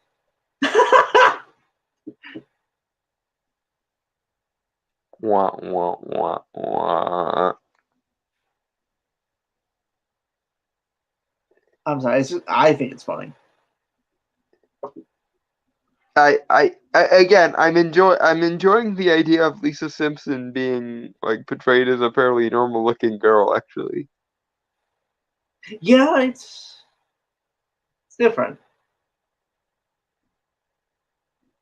The stand-in for Ryuk looks pretty cool too, although I wish they had kind of gone a little bit crazier with his design. I feel like he's a reference to someone in Simpsons, but I'm not entirely fully sure. I mean, he looks a little bit like Mr. Burns just there, but I don't know if it's intentional or I not. assume Krusty the Clown, honestly. No, because Kind of if they were referencing Krusty, they would have used his voice actor. They're not using his voice actor. Yeah. Okay. I feel like he is a reference to a Simpsons character, but I can't think of who. Because they did that. Because you remember the Paranormal Activity one they did a few years ago? Because I saw clips of that. Where they had the demon be like it looked like Mo. Mm-hmm. So it's just That was particularly funny because Mo's last name is Sislak, and the demon of the Paranormal Activity movies is Valak. That's funny. no, that's The Conjuring. Oh shit. Aw. Anyway, shall we jack-o'-lanterns? I can't believe you got something wrong. I don't watch modern horror movies very often because they're not very good. To be fair, I watched the parody versions of those, like A Haunted House or yeah, pretty much A Haunted House. Mm-hmm. Anyway, yeah, Jack-o'-lanterns. jack-o'-lanterns. But I don't think there's anything wrong with it. Don't worry. No one else can see or hear me. I was karaoke with my employer, as is the salaryman's obligation. You're stinking drunk. I'm so proud. Yes, It is so weird, like seeing them in like this. Very realistic art style, yeah. Well, not realistic, but just they look kind of human, like, you know. Yeah, and yet their voices remain the same. Yeah. Holy. Also, Marge's hair, and I was. Huh. Mm-hmm. That kind of makes me interested, like, see after this if someone's gonna try, like, someone in Japan's gonna try and make a Japanese version of The Simpsons. I hope we see Bart, and I actually I wouldn't mind the rest of the segment just being everyone else in Springfield, but in this art style. Yeah. Oh, it makes me curious if Lisa's supposed to be light, who the fuck is L? That is weirdly probably Sideshow Bob. He's the only other like intelligent character who would be interested in this kind of conception of justice. True. Um. Unless they bring Frank Grimes back from the dead 30 years later. Grimes. Homer's enemy character. He was the workaholic who life constantly shit on to the point of like almost Joker backstory levels. I don't. To be fair, I think that might have been before my time. Yes, but nevertheless, you should watch it because reruns are a thing. Anyway, moving on. That's kind of technically it. Mm-hmm. Although there was, unfortunately, I haven't really gotten time. Well, not. I haven't really had inspiration to work on it, but I have general concepts, which is I was inspired to try and write a cinematic superhero monster universe, similar to what they tried to do with the Dark Universe, but actually succeeding because I'm not trying to conform the Universal monsters into action movies. Mm-hmm. And so like I said, I have general concepts written up here. So the overall name of this kind of team of superhero monsters, because I'll be honest, that is actually like my favorite type of superhero. The monster. The monster superhero. You know, Man-Thing, Werewolf by Night, Blade, Encounter the Living Mummy, etc. Nina Price, vampire. I recently watched a video about Encanto the Living Mummy, and it kind of makes me pissed because they did a version of the Howling Commandos with him in Ultimate Spider-Man. They turned him into a villain, and like I like knowing his origin, it kind of pisses me off. Yeah. They had to make one of them at least a villain, and he's the one with all the supernatural, mystical power and stuff. So but that's a whole another discussion of like turning really. Yeah, cool Ultimate Spider-Man is not particularly well written, but that's not here nor there. They turned him into Deadpool. Kid from Deadpool. I'm not getting into that. Not getting into that. But yeah. So like, yeah, I wrote here, a true bloodied horror-eccentric superhero universe that is just fun for those that love B-horror films and caped crusaders. And a lot of inspiration came from like Sam Raimi's Evil Dead stuff. Van Helsing, the Hugh Jackman version from the early 2000s, if anyone remembers that one, which I actually really like. Yeah, again, like very B horror stuff.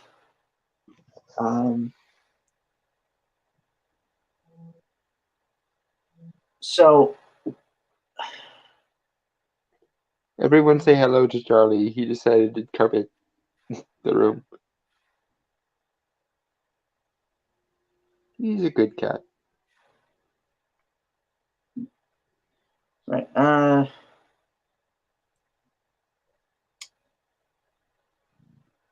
where to really begin? Well, okay, so the characters I had written, because I always write characters because I'm the character guy. Uh-huh. Shut up.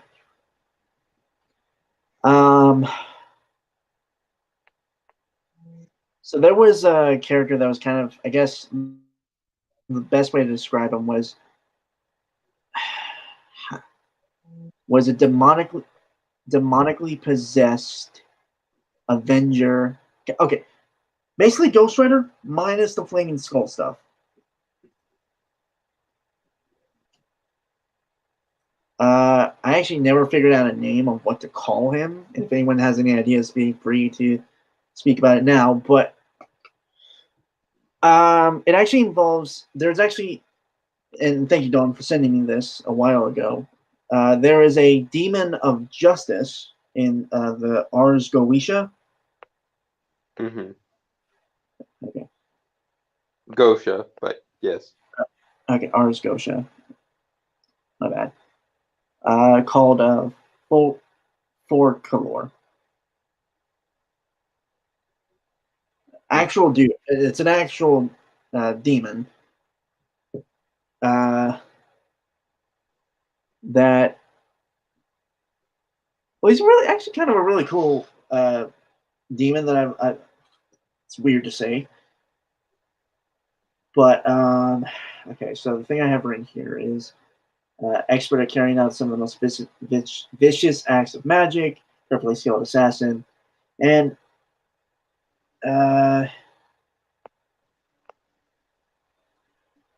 yeah, honestly, I wonder if they had based Zeratos, the spirit of vengeance that makes Ghost Rider, off of this guy a bit.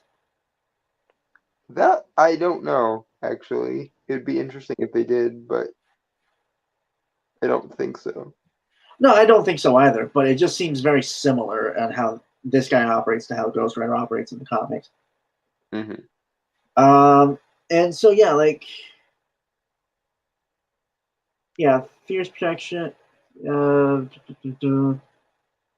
So yeah, this demon kind of looks out for this guy named Clive Spencer, which is a reference to Clive Barker and the character of Pinhead, who in the movies was revealed to be, I believe, what was it, Elliot Spencer, Mm-hmm. like the real guy who Pinhead Yeah. became Pinhead. Mm-hmm.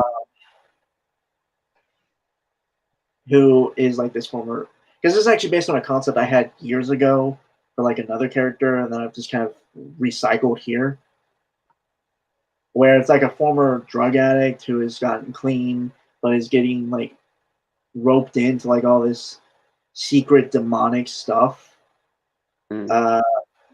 and is kind of being used as a vessel by Folklore. Um,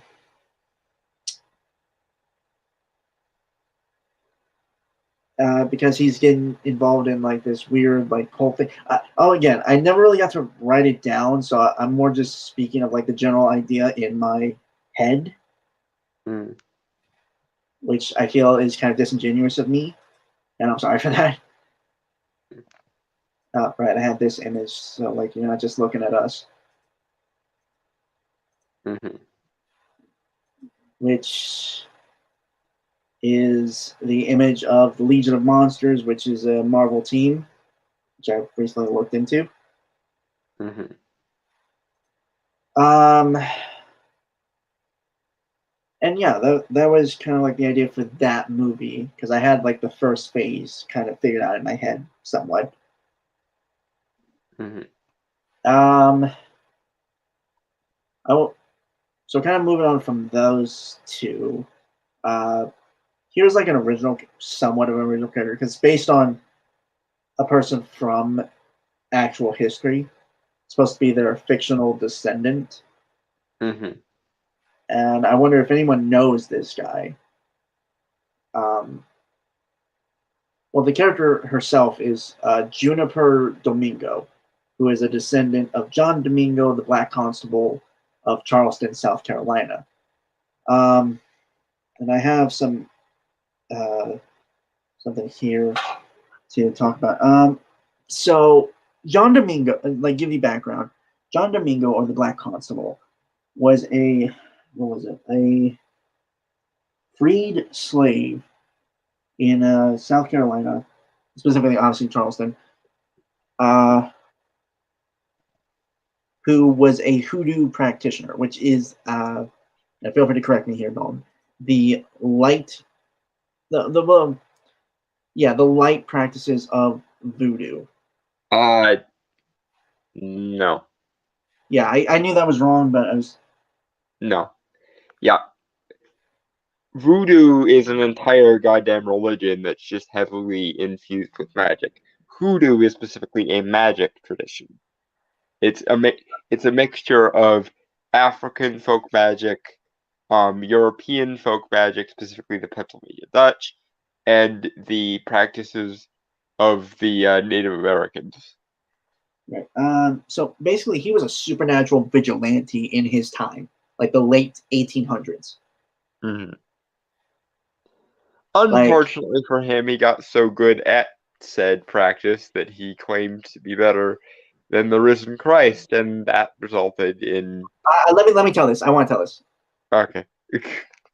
Okay, so apparently, according to the story, when he had said that, he was lifted into the air. I believe he was foaming at the mouth. Don't quote me on that.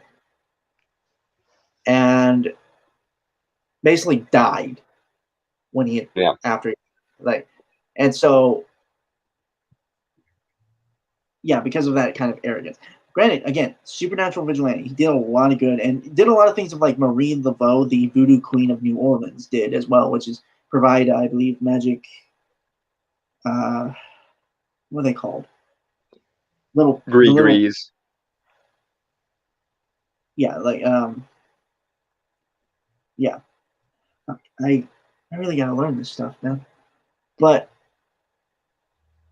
the idea was that this is Juniper Domingo is a descendant of his, and there is kind of a curse upon her family via and whenever I had never figured out what the curse would be. The general idea, I guess, would be like when they reach a specific age, the age that John Domingo had supposedly died. That is when they would also die. I don't remember when he was said to die. I think in some tellings of the story he was 33. But 33 just seems to be the default age for all people that are said to die young, because 33 is the number of, like, divine completion. Right. But just the overall idea was she continues the work of her ancestor while also trying to free herself of this curse. It is continual, and I really wouldn't, if I were to do a movie of this, it would not be solved in the first movie. Because it's a big thing. Like, effectively, you could argue that heaven, or even God himself, has cursed that family. Uh-huh. Right? There's no way you're gonna finish that. They pulled the King Solomon routine on him again. Right.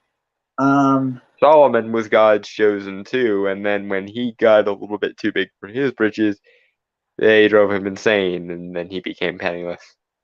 Right. And like the character herself, I'd argue like a mixture of Zatanna and John Constantine. Also Alexandra Tresse from Tresse. Yeah, and also, honestly, I would argue Dick Tracy a bit. If anyone here is a fan of Dick Tracy, you'll know what I mean.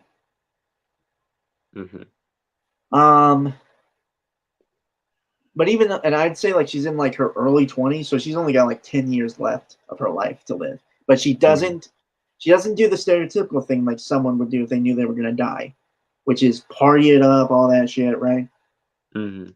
No, she is responsible. She is respectful. She just works. Like she is a hard worker. Mm-hmm. And given that it was very prevalent that John Domingo was a black man, obviously Mhm. this character would be black. Mm-hmm. But knowing me, I would never touch on that race shit because it's not really, I don't think it's that important compared to trying to reverse a curse of your family by being effectively cursed by God, Mm-hmm. right? That seems more important to me than any race issue. Mm-hmm. Yeah, and that's really all I have to say on that character. And the other one, she worked hard for her money, Corona. Yeah. So hard for the time. All right. Then Yosef of Prague, which is the golem created by Judah Lowen in bin Bezela,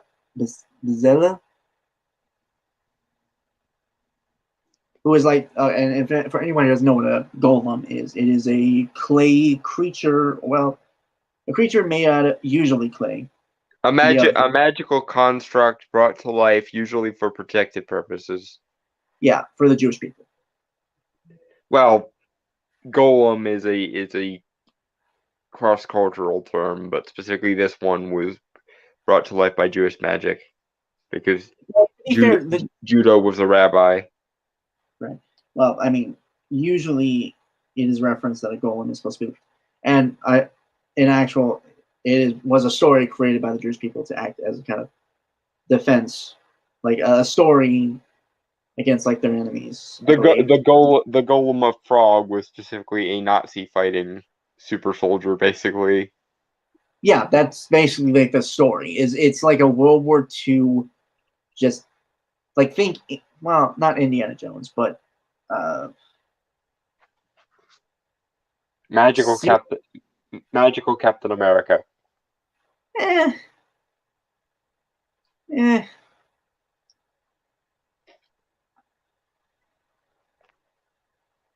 Yeah, I guess maybe kind of not really.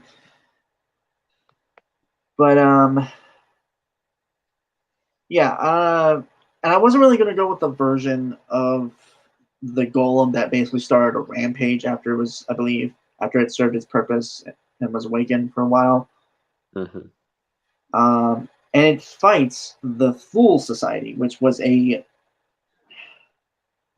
German occult society that was a major supporter of, or a proponent of, not major, but substantial backers to they were basically the Nazis' occult special forces division, basically.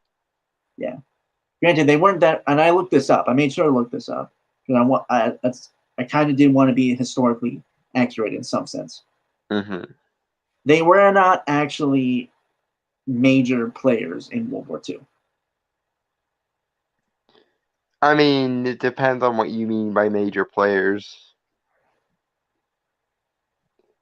They were one of the original backers of the Nazi Party and Heinrich Himmler. What I mean is like legit, like had special units of Full Society members working, like basically what was shown in like Indiana Jones or something, like trying to search.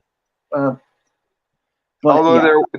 there were those artifact hunts that the Fuhrer insisted upon, usually by way of Heinrich Himmler, to track down things like the Spear of Destiny, for example.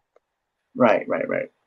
And so yeah, it's supposed to be, it's basically just a World War II action epic, very pulpy and stuff. Again, magical Captain America plus a little bit of the Hulk. Yeah, I was thinking more Supernatural Hulk than anything. Well, supernatural thing, because I mean it's made of clay. Actually, the thing was based on the Golem and Jack Kirby. So, yeah, that's actually pretty more accurate. And I did want to do a Wolfman, but I didn't want to do the stereotypical werewolf, because if anyone has been on this channel long enough, I don't really like going. I always like to go my own route when it comes to tropes and stuff. Try to play with them a bit. He plays the game on hard mode. Yes, I do, and sometimes I hate myself for it, but other times not really. Sometimes he hates me because I make it worse. Yeah, you really do. But this is actually, and apparently, like various cultures all over the world have very different renditions of a werewolf or a werewolf type creature. Mm-hmm. And this I found it kind of represent to Mesoamerican culture a bit, Mm-hmm. as dumb as that sounds now that I say it out loud. Mm-hmm. We have Valeria Sandova. Dova, yeah. Who is part of the Nahul sorcerers. Okay, so for those who don't know what a Nahul is, which, yeah, well, it actually comes from the word Nahulia,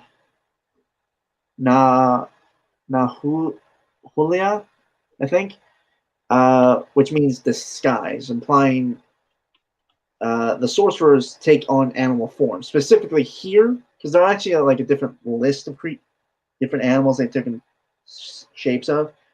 Here, I took jaguar, so she's a were-jaguar. Mm-hmm. Who defends Mexico City. And I don't know if anyone's seen this. It's like on Netflix that I watched it about like a couple years ago, called Diableros. It's like a Mexican. It's kind of like Mexican Evil Dead, kind of. It's very interesting and really cool. It's fun, and I would recommend watching it. Very much so in the original Spanish version with subtitles, just to be safe, because I think you get more out of that, which is great because I prefer dubs of like anime. Mm-hmm. I think it's just weird when it's live action and there's a dumb voiceover of someone. Mm-hmm. And she would have gone up against a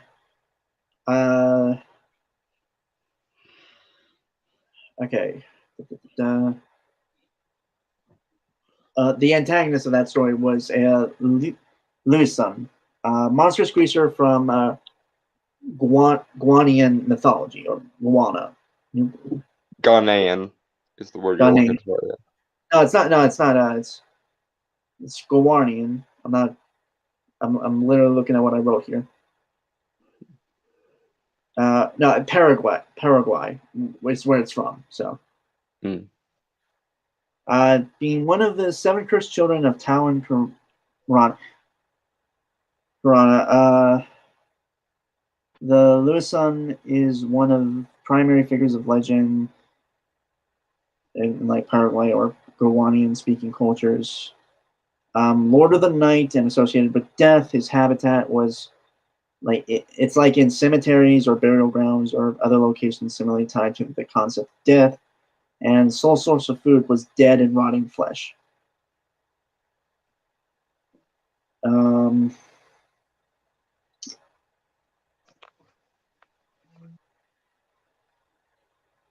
Yeah, he fills the same function as Grim Reaper, like in European stuff. With and it said, with the touch of his cold, clammy hand, was a sure sign that one's day on Earth were numbered. Yeah, and kind of like the basic idea for that story was obviously just he's going out of his way to try to kill more people because he's hungry for more dead and rotting flesh, because he's basically stripped most of the graveyards in like Mexico and Central America. I realize is a bit of a stretch in terms of believability in the story. Yeah.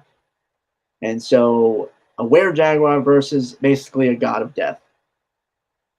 Tell me that doesn't sound cool. You taking inspiration from Castlevania Season 4?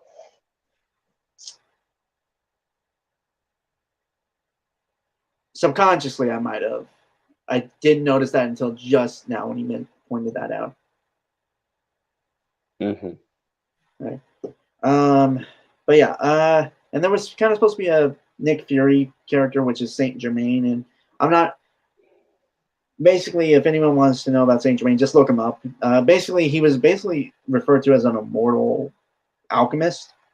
I recommend a video from the channel Mr. Mythos about Saint Germain. It goes into quite a lot of detail about him particularly. And it won't be the last time you see Saint Germain in one of our projects. Yeah.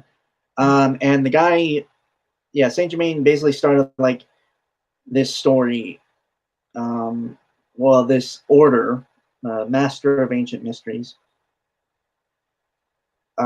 Basically, think secret societies from the 1920s, which there is a character from the 1920s, which there will be a story of, where it is Richard Dick Charles Jr., who is a revenant. And if I remember correctly from lore, a revenant is when a corpse is possessed by a soul or a spirit. Someone who has died and came back. Specifically to seek justice or the death of the person that killed him. Yeah. Thank you, Don. Mm. And the guy is also a sorcerer as well. Honestly, because I've actually done some research for another thing of my own personal project. If anyone knows who Dr. Occult is, kind of like that. Mm. Somewhat. I can't emphasize enough, somewhat like Dr. Occult. Mm-hmm. But yeah, and it was all kind of supposed to culminate to them fighting the Deep Ones and the Asteric Order of Dagon, or the Cult of Dagon. Basically, a superhero team of monsters fighting Lovecraftian entities. Mm-hmm. And prevent the rise of one. Mm-hmm. That was kind of how the whole story was to go. Yeah, that's kind of like. And did I mention the name of like the team was supposed to be called the Righteously Cursed? You didn't until just now. Yeah, like the team is supposed to be called the Righteously Cursed. And that would kind of be how I would do a monster superhero cinematic universe. Honestly, it is not that hard to do a cinematic universe. You just really got to put in the effort of one. Yes, and you have to A, care, and B, think. Yeah. You wouldn't think those two things would be as hard as they apparently are, but they are. Anyway. Yeah, so that is kind of what I wanted to end on in terms of this whole month, and thank everyone. I want to thank everyone for being along the ride with us, all our little freaks and ghouls. And with that, folks, I want to say goodbye, adios, aloha, auf Wiedersehen, sayonara, peace, cheers, and Happy Halloween!